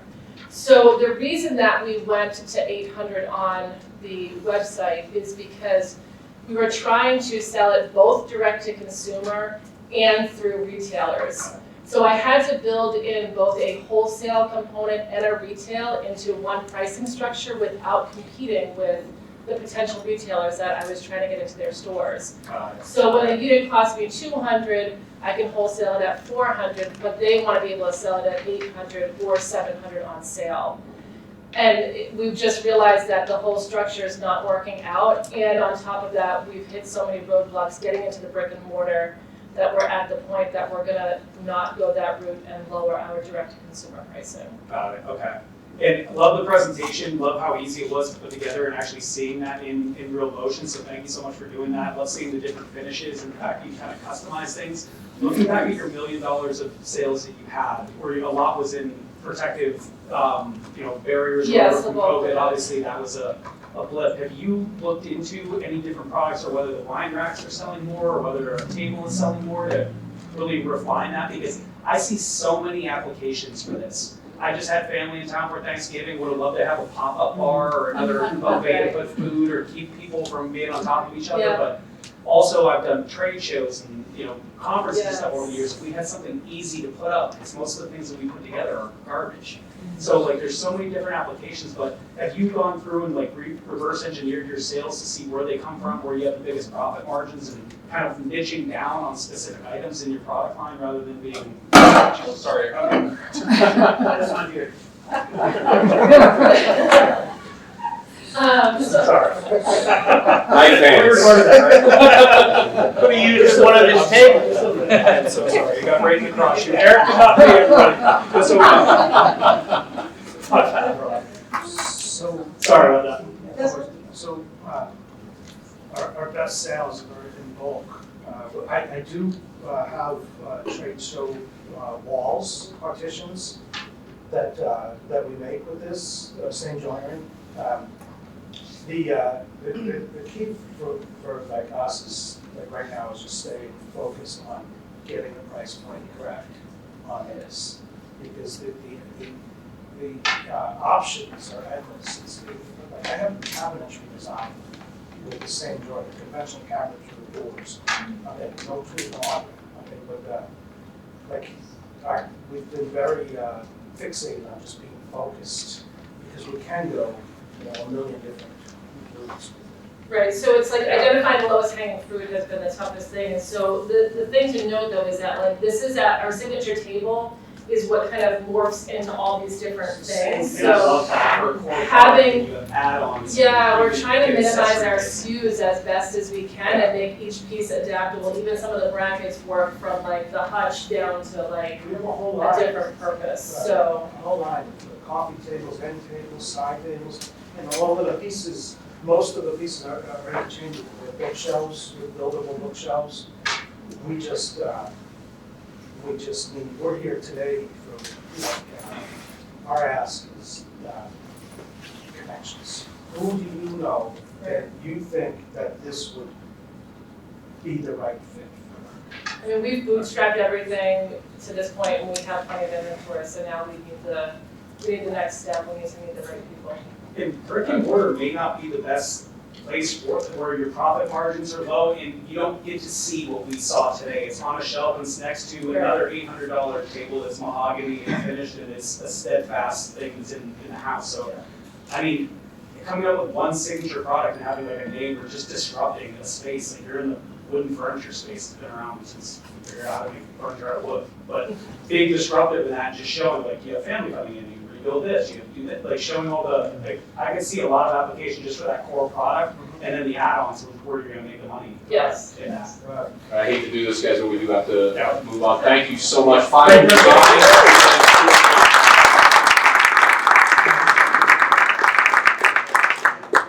We're gonna roll right into the next one. Michele, I'll just go that way. Michele Putko of Clean Flame Thermal Solutions. After graduating from West Point in 1983, Michele served on active duty for 28 years, retiring in 2011 with the rank of Army Colonel. She served several tours of duty, including her role as the first base commander in Iraq. She served as Assistant Chief of Staff for Logistics in the Army's 32nd Air and Missile Defense Command, and was responsible for coordinating the deployment and maintenance of U.S. Patriot missile systems across the globe. While on active duty, she earned her PhD and served 2 tours in the Department of Civil and Mechanical Engineering at West Point. She received numerous awards during her service, including the Bronze Star, Legion of Merit, Meritorious Service Medal, U.S. and German Parachutist Badge, and the Army Space Badge. Following her military career, Putko became a mechanical engineering professor at the University of Massachusetts Lowell, right here. She retired in 2019, and she and her husband, Colonel Chris Putko, could spend more time visiting their 6 grandchildren and several grandkids. 6 children and several grandkids, spread across the globe. She recently founded Clean Flame Thermal Solutions. Clean Flame brings low-emission heating, cooling, and air purification where you need it the most, to the center of your home. Combining state-of-the-art cold climate heat pump technology with the allure of a fireplace, Clean Flame provides visually appealing, quiet, affordable, year-round comfort and improved indoor air quality for virtually any setting. Clean Flame replaces traditional fireplace heating with clean, efficient, and aesthetically pleasing alternative. Clean Flame recently earned the designation of semifinalists in the Clean Tech Open Northeast competition. Clean Tech is the world's largest clean tech accelerator, providing entrepreneurs and corporate innovators the resources they need to launch and grow successful clean tech businesses. Ladies and gentlemen, Michele Putko.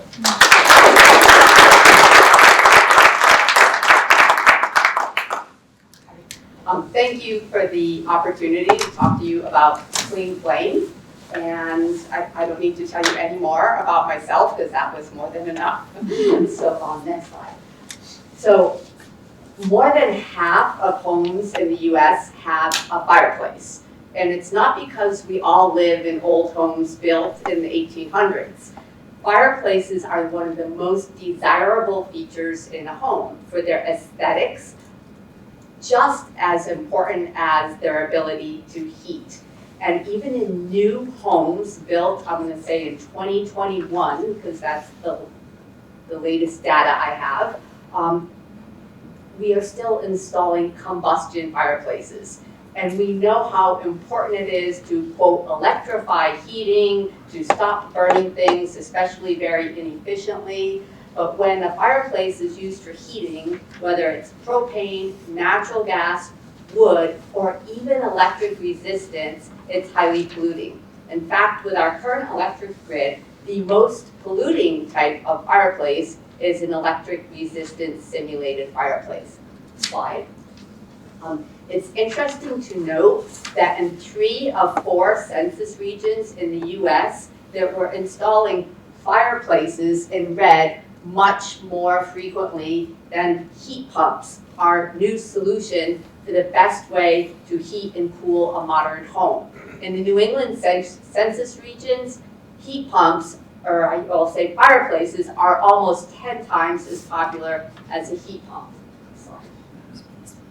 So Clean Flame addresses this problem by combining the popularity of a fireplace with the functionality of a heat pump. So as a heat pump, it heats, cools, dehumidifies, and purifies air. So yes, now our fireplace is also providing air conditioning or cooling.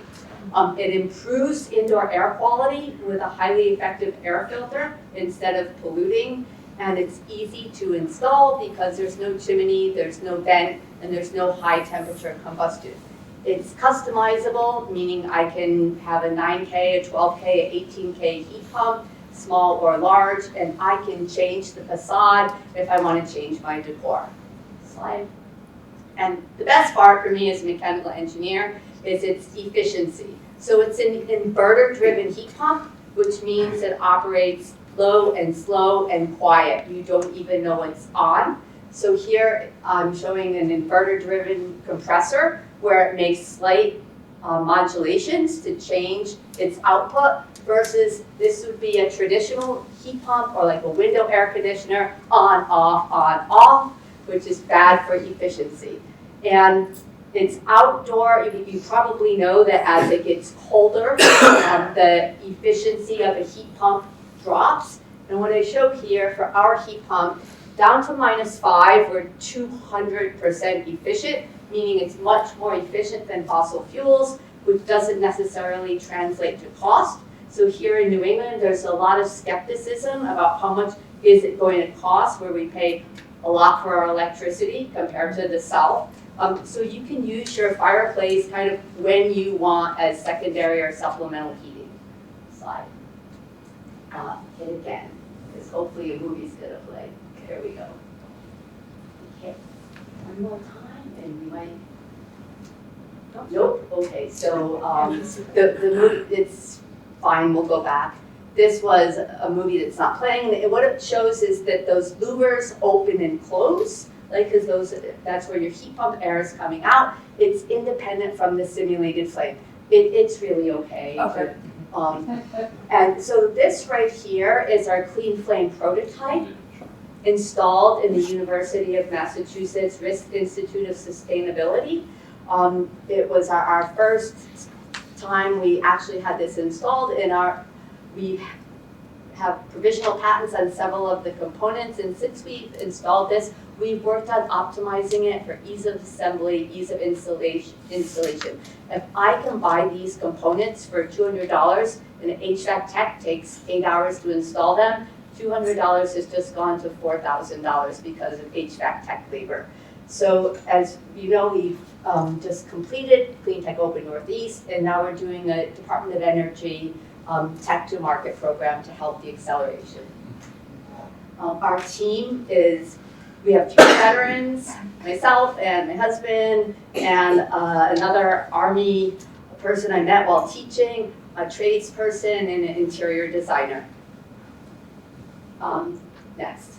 Next, just go. Okay. And so my ask is, we don't have business or manufacturing expertise, and we're looking for places to pilot before we take it down south where our beachhead market is in new construction in the south.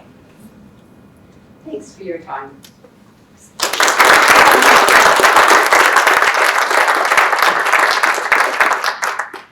All right, so points of resonance and then points of concern. Let's start, we'll just keep going this way. Michele, thank you for your presentation. You're obviously well positioned to take on this task. Your work in mechanical engineering shines through in your presentation. Your appreciation of the complexity and what it's taking to revise something that has existed forever. You know, fireplaces and heating and cooling, something that we all can't imagine life without. Beautifully done. I guess I'm unclear, maybe this could be improved in your presentation, is this something you're looking for people to wholesale retrofit, or is this, I know you mentioned in new builds, but is this something that could also be used in existing construction that's already there, and if so, would it replace what's there or just supplement? So I can put this on any wall, but if there's already a fireplace there, with our existing heat pump right now, it's really hard to fit it within that geometry, and an HVAC tech is going to look at this and say, I don't want to demolish this. So that's not where we're going to enter the market. And we're hoping we can make them smaller and more versatile. But right now, I just want an open wall and a new build. What I like about a new build is like the electricity, the direct 220. I want it integrated from the start, instead of competing with a furnace, and design in would be the optimal situation.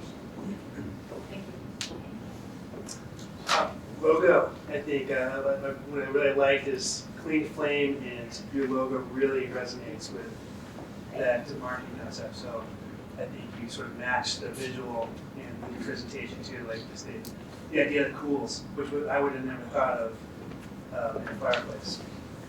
So I think that comes out. So that's just sort of hit me in terms of just visual. Which is early on, a lot of times you don't see that, but that new concept that's coming out. So I think you did a great job there.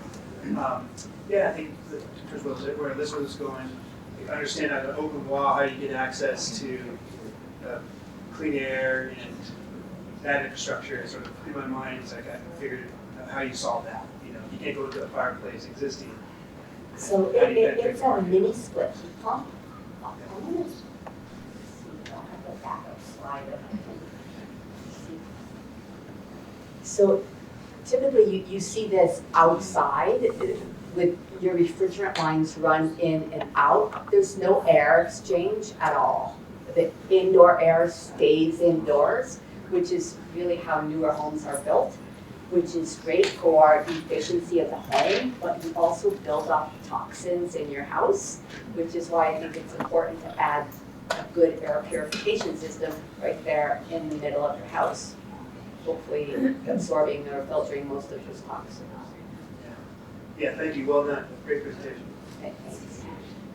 I absolutely love this and see a lot of application for it, even just for clean energy, wanting to do, like my house is on oil heat, and I want to get out of that city giglet, and that could be a suitable replacement for it. As far as your business asks, so I think you have the patent, you have the prototype, you have the ideas there. I even love the slogan, make heating cool. Like I love everything you're doing with it. What's the business assistance that you're looking for? Is it bringing this to market? Is it sales? Is it? So right now, Fujitsu is my heat pump company that I'm, quote, partnering with, and I shouldn't use the word partner, because basically if I ask them, can you do this? It's like, yes, if you order 50,000, we'll do this for you.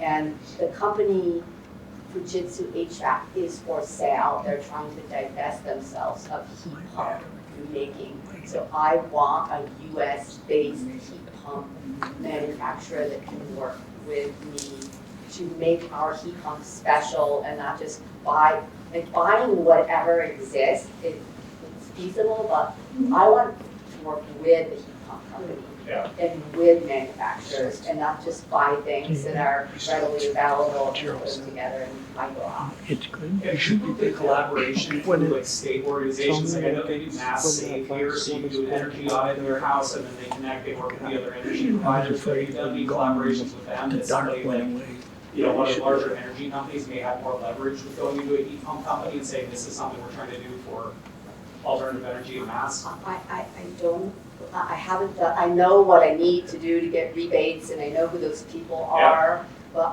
I've spoken with a few pretty high up people in the different companies to include like product development and Mitsubishi, and those companies are so big that I have this idea that's not really taken off yet, because I can't go to a builder to say, install this, because we're not really ready. We need more pilots, and so I want to start with a smaller company. But if anybody here has inroads to a big company, that would also work.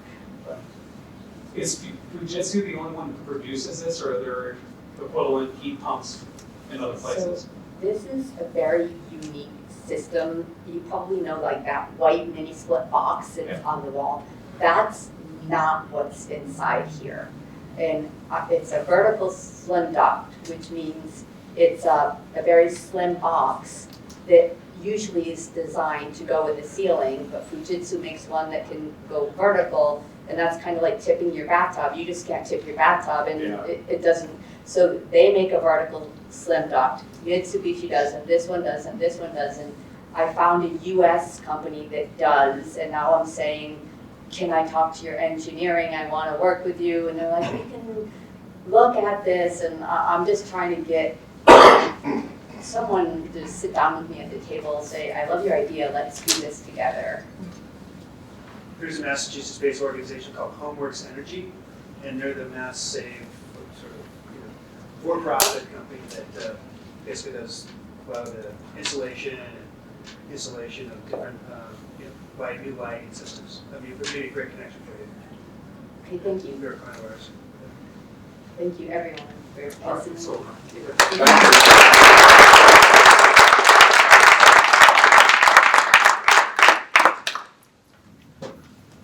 all right, keep things moving here. Moving on to another Navy sailor, Jay Alarie from Shovel Master. Jay, was the USS Paul one of those sprue cans? Those spruance class? No, it's press frigate. Oh wow, okay. Jay's military resume includes 3 tours in the Atlantic Theater of Operations as a fire control technician on the USS Paul FF-1080 and the USS Vreeland FF-1068. After transitioning out of the military, Jay has spent the last 28. I'll just talk over it. Jay spent the last 28 years in the administration and management of level 4 psychiatric patients. Being involved in healthcare and being active himself, Jay came up with the idea for his product, Shovel Master. The patented Shovel Master is a uniquely designed tool intended to minimize fatigue and extend the duration of work. Engineered for ergonomic efficiency, this shovel provides added leverage, allowing for a straighter back and increased throwing distance. An invaluable feature for back comfort. Please welcome Jay Alarie, Shovel Master.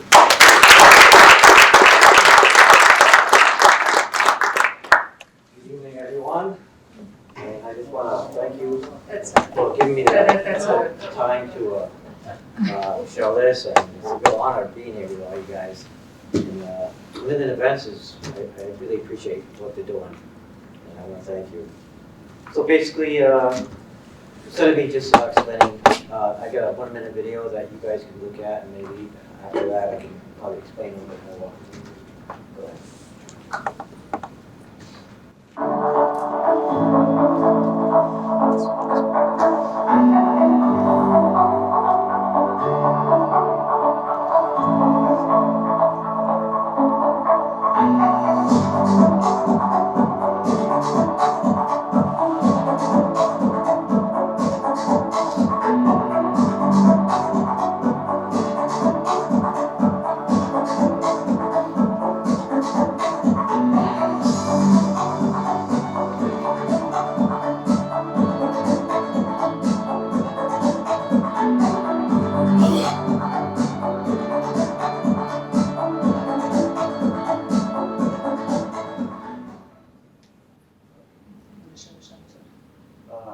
Yeah. Okay. No. Go ahead.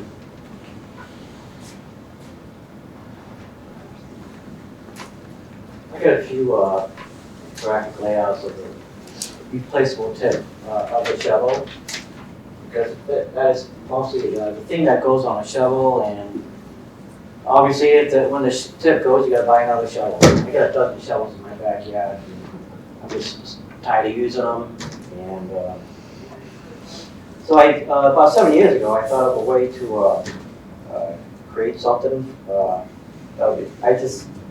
first of all, I just saw so many people hurting their backs, and I just wanted to find something. I went in my garage one day, and I put on another handle, and I realized that this curved part, the main handle, kept the scoop straight, level on the ground. So by doing that, you don't even have to bend your back. And I have the front handle adjustable. It'll adjust for any height of the person. You can either go back and forth or down and up. I got this one positioned just perfectly for me. And I had years ago, I contracted meningitis, and I can only do like physical work for like 4 hours. And when I tried the shovel, I was able to shovel 2 driveways in the backyard for like 7 hours. And the next day, my back was great. My arms were hurting a little bit, but it's unbelievable. My back was really good. So I patented this thing, and I had an idea of adjusting the front handle. Invention City helped me design something that you could detach from the main shovel and use it on other shovels too. I didn't quite like the idea because it's defeating the purpose of the leverage itself. And the leverage is produced by the curvature of this main handle brings the scoop actually closer to you. All straight handle shovels would, it extends out, you lose leverage that way by bringing it forward to you, and putting your hand right here, it creates maximum leverage. Not just comfort, but you won't believe the leverage I get from it.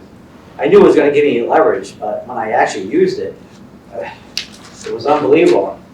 I got a pool in the backyard, and it's 40 feet long. I tried it. I just threw it over the back of my head, and I went completely across the pool. I almost crashed the window. But thank God I didn't do that. So, I refuse to use any other shovel because I used other shovels, and I could only shovel for like 2 hours. But with this shovel, I can actually use it all day. Take a 15-minute break and keep going. And I just got to put this out there because there's so many people out there with bad backs. There's so many people in the population that are out of shape. And, and so, if it really helps me, I know it's going to help older people and everything else. Plus, this is good for small spaces.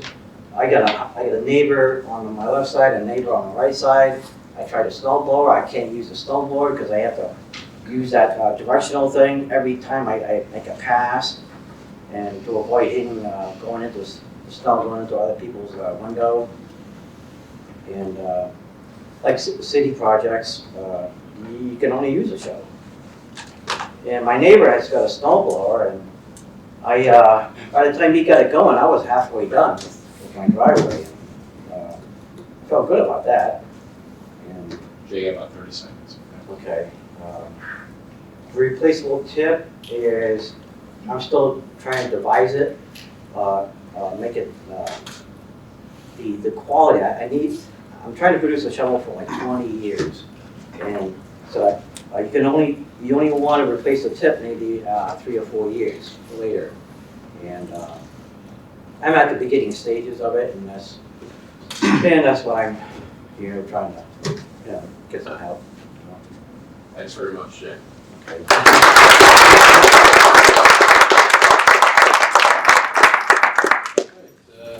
Thoughts, feedback? Jay, thank you for your presentation.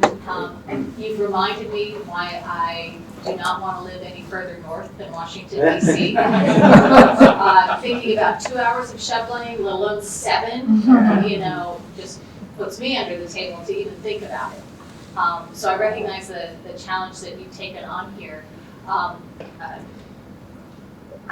love the video, and I'm glad you were able to show us the video of the shovel in use, because I think your prototype that's here before us today doesn't truly tell the story that the video does. I am interested in whether you've taken the shovel and shown it to any of the large tool manufacturers, or what is your hope? Are you hoping to produce and manufacture this? Are you hoping to license this product? Again, there's the hardware show each year in Las Vegas where that's the home for showing something like this. I'm curious if you've taken it to that level or still kind of refining. No, I went to one manufacturer called Food Manufacturing, and he told me I don't like shoveling, and I understand nobody likes shoveling. So there was no snow around or nothing, so I showed them my shovel, but it's like, in order to convince people, I made a platform with, instead of snow, I used pellets with a pellet stove. You were able to scoop it from one side to another just to see how easy it was. And my patent lawyer liked it, and the guy from the manufacturer, it's like, he already had somebody create a handle that attaches to a shovel, and he was basically convinced on that already. So I tried to tell him about the leverage, but I don't know, I guess he didn't buy it, I guess. But, so, you know, you can't satisfy everybody, you know. So I'm trying to convince everybody, but I think the only way for me to convince everybody is have them actually use it. Yeah. But at the beginning stages, I'm just searching out manufacturers now. And I realize I'm trying to go for like $60 for this, but I talked to someone into the manufacturing. He says a mold could cost $20,000, $30,000. But to me, that's not a big deal, considering that, you know, when a person buys a shovel, it's going to be his last one, you know, to buy. And the good thing about the replaceable tip, it's a residual factor, and the Invention City wanted to go out and advertise the adjustable handle that could be detached and put on other shovels too. And I don't know about that. It sounds good, but you're defeating the whole purpose by putting that replaceable handle on another shovel, because you're not getting the leverage at all. And I'm trying to convince people that it's all about the leverage itself. It's like, if you got everything positioned just right, I mean, you won't believe it. It was heavy stuff that I picked up, and it was like nothing. So, you know, so everybody's, oh, not another shovel guy, you know. So. It sounds like you kind of are looking for assistance on both your go-to-market strategy, but also kind of on your pitch and how you kind of get apostles of your invention. Yes. Right? Yeah. Right. Yeah. And Eric, do you have any sort of feedback? Yeah, I like the fact that you have a patent lawyer already engaged. I like that too. Well, he helps me out more than just a patent, you know. And, well, yeah. So to Elizabeth's point, if you're thinking about licensing this, right, you want to protect your IP. So I think that's very important, you know, for you to, for somebody that's stealing your idea, right? yeah, I was worried about that. Right. So as much as you can protect yourself, really, you know, and identify. I would think like in urban communities where snow blowers, there's no place to store them. Right. I think, and I was thinking about a replaceable tip. I'd be curious on the pricing for that, because as I think about the orphan shovels in my garage, it's because the tip is broken. I'm trying to think and that's about the biggest thing. It's like, and then you can't get the ice up and all that, you know. So I think that's a real key feature of this, in addition to leverage, but the replaceable tip that keeps people buying. Right? How do you continue to? Right. So some buy the whole thing, but then you think about your margins there. Like, okay, the replaceable tip is where I'm going to really get the margins. Maybe, I don't know. I'm trying to keep it at $20 for a replaceable tip, and the only problem I'm facing is, which I don't know yet, is the. I don't think the plastic will do it. I think it would have to be tin or aluminum. I think tin is more structurally better than aluminum. I'm not having no trouble with the shell, but the replaceable tip is going to be a challenge for me. But it looks pretty simple visually, to me. It's high tech, you know, much more high tech than your visual here. So I think it's good to match the two. Yeah. What's the one that's on the video? Is that in production somewhere? Did you make No, Invention City, they just created a video, and I didn't quite like it because they didn't really explain the replaceable tip. So they didn't want me to advertise the replaceable tip, just the handle, the replaceable handle. So we're going like heads and tails with that. But the guy had more experience, so I was listening to him. But I like to I think every component on the shovel is important. And so I don't like to separate anything. from the shovel. So that's where I stand right now. Thanks very much, Jay. Okay. Okay.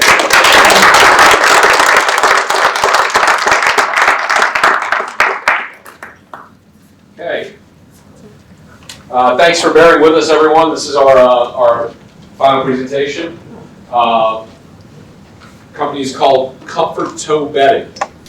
Tony Dube is the founder. Tony Dube is a 5-year Air Force veteran who used his military crypto training to get a job as a biomedical engineer at Santa Barbara Cottage Hospital. He graduated in 1988 with a double major in commercial photography and color technology. He has photographed for a wide range of clients, including Foxwoods Resort Casino, Eastern Mountain Sports, Orbis, Mass Mutual, Big Y Foods, Farm Credit, Bluebell Mattress, Liberty Bank, and Joseph A. Bank. During this time, Tony also worked to invent games, toys, photography tools, and specialized calendars. His latest product is the Comfort Toes bedding system. Comfort Toes bedding is a bedding system that helps eliminate toe, foot, and ankle pain while lying in bed. 2 key elements of his layered system are 1, the pain relief pocket, and 2, the button lock system. I'm doing your pitch for you. People who suffer from peripheral neuropathy, diabetes, Morton's neuroma, bone spurs, pressure ulcers, arthritis, ingrown toenails, bursitis, broken toes, gout, and stress fractures can use Comfort Toes bedding to experience great relief in a simple and elegant way. Ladies and gentlemen, Tony Dube.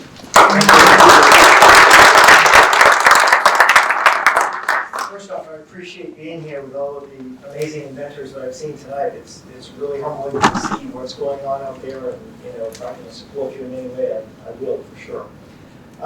My system, of course, like most things that people come up with, the shovel was a pain in the back. Mine was a pain in my feet.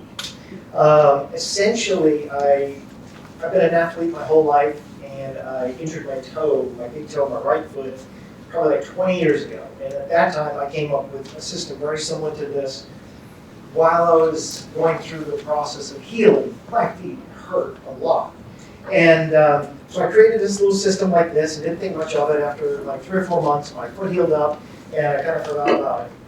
Well, since then, I'm getting older, my feet hurt a lot more, and I've been looking for solutions for the problem. And in talking to people in the medical industry, there's several other, to solve the problem. This problem's been around a long time. People laying in bed, their feet hurt at night. There are several solutions that are out there. In hospitals, typically what they have is they have a bar that comes out from under the mattress, up and around and over, and they just basically let the sheets go up and over their feet. The problem is that creates a large air pocket, and the people's feet get cold. So the next step is they have to put these compression socks on, or socks on their feet to try and keep them warm. That's not the best solution.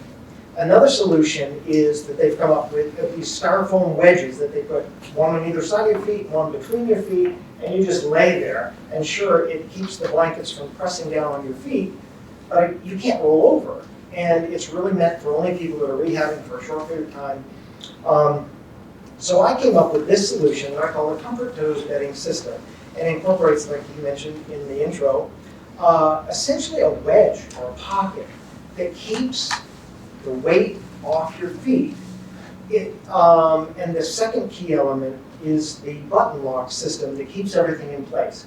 Because when you think about it, this wedge works simply because you're lifting a very little piece of cloth, not everything that hangs over the end of your bed. A lot of people who go to hotel rooms, what's the first thing to do? They'll peel out the sheets, they'll peel out the covers, and they loosen everything up so they can get in and actually lay in bed without the pressure of everything going on their feet.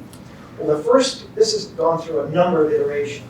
The first few iterations, first I did a patent search. Found out that the exact drawings that I have been patented back in the 1950s. Somehow it didn't come to market, patents expired, so the wedge part of it is in the open. I thought, okay, fine, so I can't create intellectual property that I can then turn around and sell, but I can make one for myself. Well, I made one for myself, and it didn't work. I'm thinking, well, it's got to work. Conceptually, it's got to work. It felt great for the first half hour, an hour in bed, but after a very short period of time, all of this that hangs over the end of the bed would start to pull, and it opened up the wedge and didn't do a darn very good. So it needed to be held in place So the next thing, I came up with all these different ideas, from Velcro to magnets to straps to, hooks. And the best thing that I came up with after surveying a lot of people is buttons. Everybody can button a shirt. So what I've created is a button system that comes up through the fitted sheet, essentially. I'm calling it the base sheet. And then everything gets buttoned to that. Because a good base sheet or a good fitted sheet doesn't move around a whole lot. And that tends to work.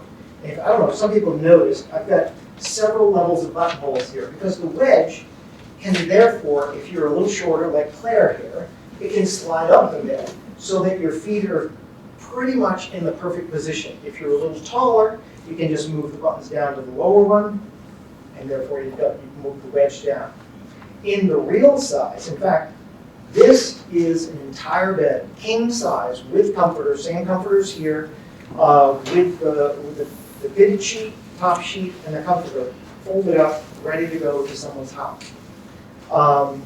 So it's pretty compressed and compact, and my wife can attest to this. We can go from this to this in about a minute, less than that. The first time we did it's about 30 seconds. Basically, take it out of the bag, lay it on the end of bed, unfold it, tuck in the fitted sheet, unfold, unfold, unfold, tuck in the fitted sheet on the top, and it's done. Got about a minute left. Thank you. It works as a system, like a coat. You've seen a lot of the, like Eastern Mountain Sports, is just something that I did a lot of photography for. They've got a layer, a thin layer, a thin medium layer, and then a top layer. Well, this particular one that Miss Claire has 3 layers because she gets cold at night. So we've got a top sheet, a little flannel, and this. And they all can come apart to be washed independently and then put back together very simply, and you fit it on, tuck it on, and you're done. I've created little pockets on the side. My first avatar, and now you shut me off whenever I'm there, because the questions I'm sure will come 30 up. seconds. What's that? 30 seconds. Okay. My original avatar was someone like Claire, someone who is recuperating at home, or probably older, has foot problems, having trouble sleeping. But what I'm finding is, once I'm asking for people, they'll go, excuse me, my feet hurt. My feet hurt. So I'm getting people that are athletes, that are runners, their feet hurt. I've got people that have diabetes. I've got people that stand on their feet all day. And okay. There we go. So go ahead. Open up to the questions from anybody. All right, thanks very much.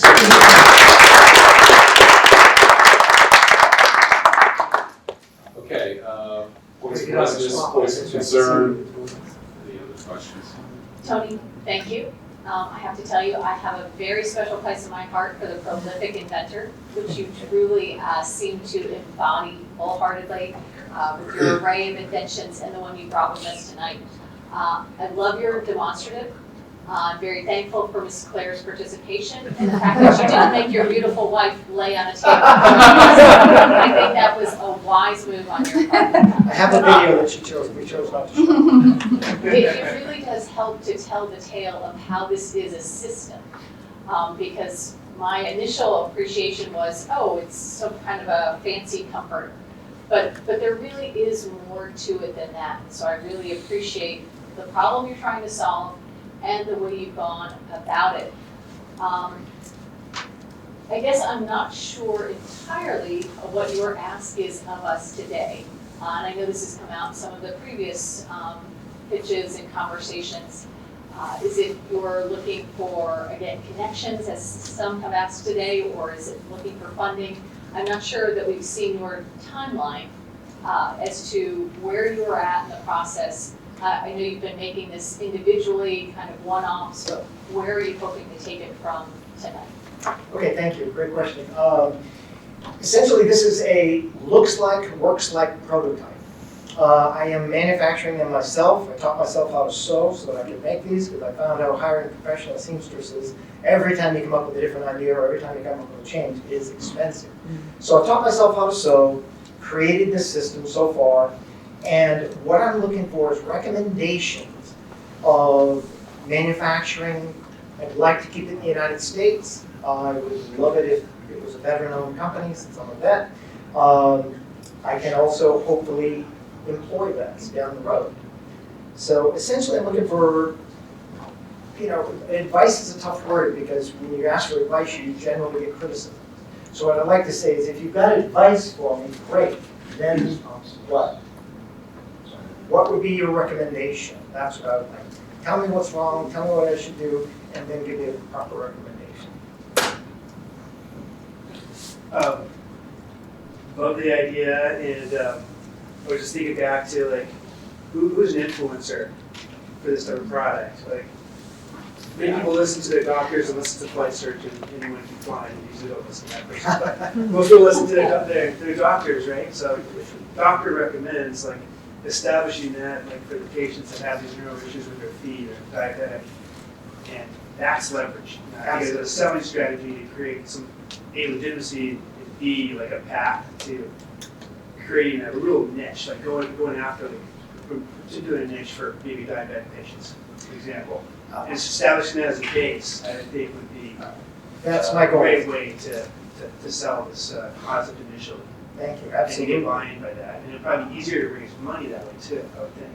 I'm not necessarily looking to raise money, Okay. but I'm looking to finalize the product, so to speak. With on the line of doctors, obviously pediatricians are the key. I went to see my pediatrician because my foot that I hurt 20 years ago still bothers me. And I asked him, just out of the blue, I said, how many of your patients complain to you about the inability to sleep at night because of the weight of the blankets and sheets on their feet? And he looked at the floor for a good 20 seconds, so he was really thinking about it. He came back and he said, 60% of my patients complain that the weight of the blankets keeps them awake and it's painful at night. So going around to podiatrists, going to the trade shows, talking to them individually are all definitely on my list. Yeah. And the strategy would be to sell direct initially, Yes. just to get that base. I'm hoping to create an affiliate program so that I can have them, for no better word, get a little kickback. Every time they hand out a card, give their customers 10% off, 20% off, whatever it ends up being, and then another 5 or 10% goes back to them for saying thank you. And this, like, thinking about like working capital, like, so if you're gonna start manufacturing, you'll need working capital. So maybe it's a bank relationship, or it's tough to give money to banks right now, but Right. typically that would be a way to sort of tackle that, is to instead of giving up equity. Sort of. My wife would love to see this. Every night when I get into bed and the bed's nicely made and cinched at the bottom, I get in there and violently kick my feet until it's no longer sitting on top of my toes. So I would hide this just so for not doing that. So love the idea and think it's probably more prevalent than we even believe that is an issue once you think about it. Have you looked at, as far as like connections, like the manufacturer, like every blanket I've ever seen in a hospital is the same. Who makes that? And you have a better alternative, like that maybe the manufacturers who's supplying directly to the hospitals, or where you can do something in bulk rather than having a manufacturer that you're doing just for single individual sales. Like, where's a place that you can go to have mass consumer buy-in on this? And then if I stay in the hospital, I see this thing, I'm gonna buy one when I go home too, now that it's solved my problem. Definitely. Back to your first complaint about making the bed in the morning. One of the reasons, the second key feature of these buttons, and it's already been patented and it's already expired, and the purpose of those buttons were to help make your bed quicker in the morning. Think about this, everything from here down stays in place, so all you have to do in the morning is pull it up and fold it down, your bed's made. If you want to make it a little made, you just tuck it in. As far as manufacturing, I've gone to several manufacturers and contacted them with my ideas, and they said, no problem, we can make it for you. Minimum, what is it, MOQ, minimum order quantity, 90,000 per SKU. Oh, wow. And I'm like, okay, how much per? And it's $15, let's say for a fitted sheet. Okay, now for a top sheet, now for a comforter. I don't have that kind of money, and I don't think I want to invest that, or even other people's money, until I know it's going to sell. So initially, it's going to be a slower, organic process.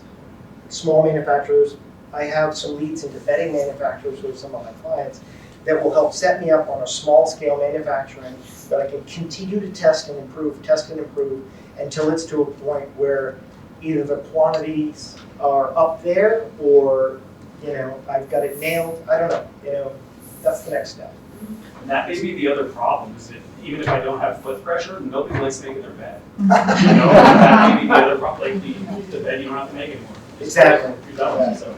Tony, I've had several clients in the apparel, home goods space, and one of the challenges in the cost centers that they run into. And if you're ever pitching this to investors that are savvy in those spaces, they're going to want to know what the cost center of sourcing the material is going to be.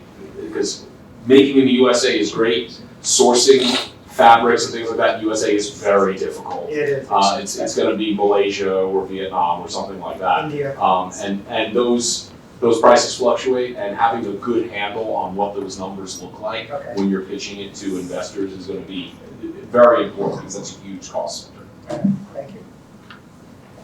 Thank you very much. Thank you. All right.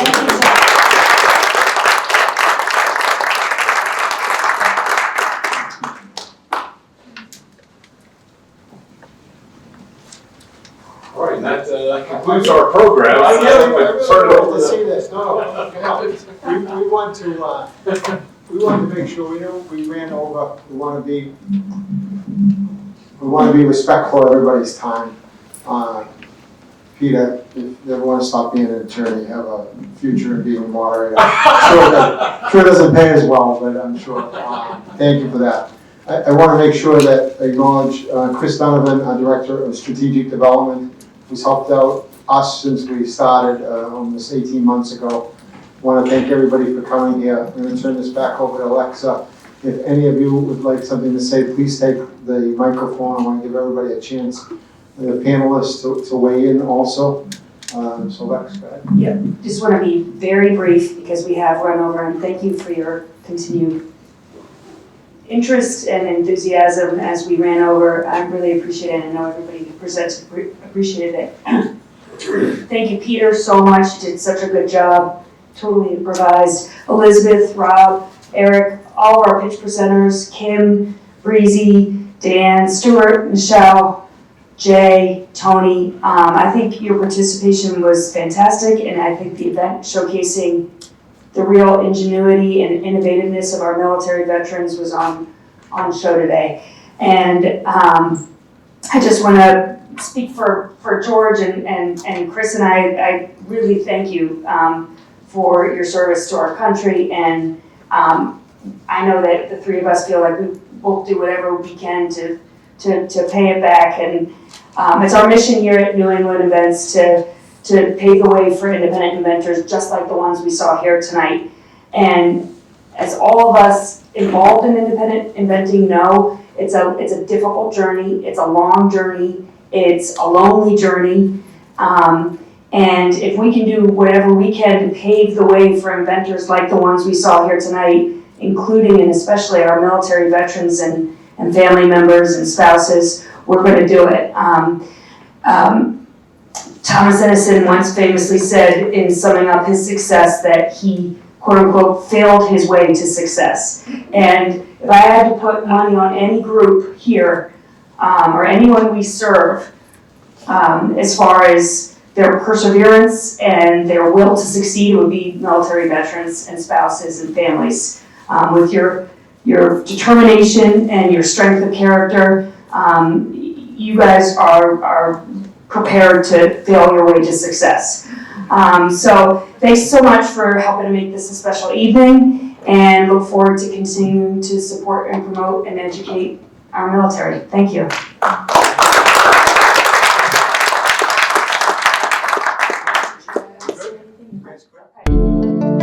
Good.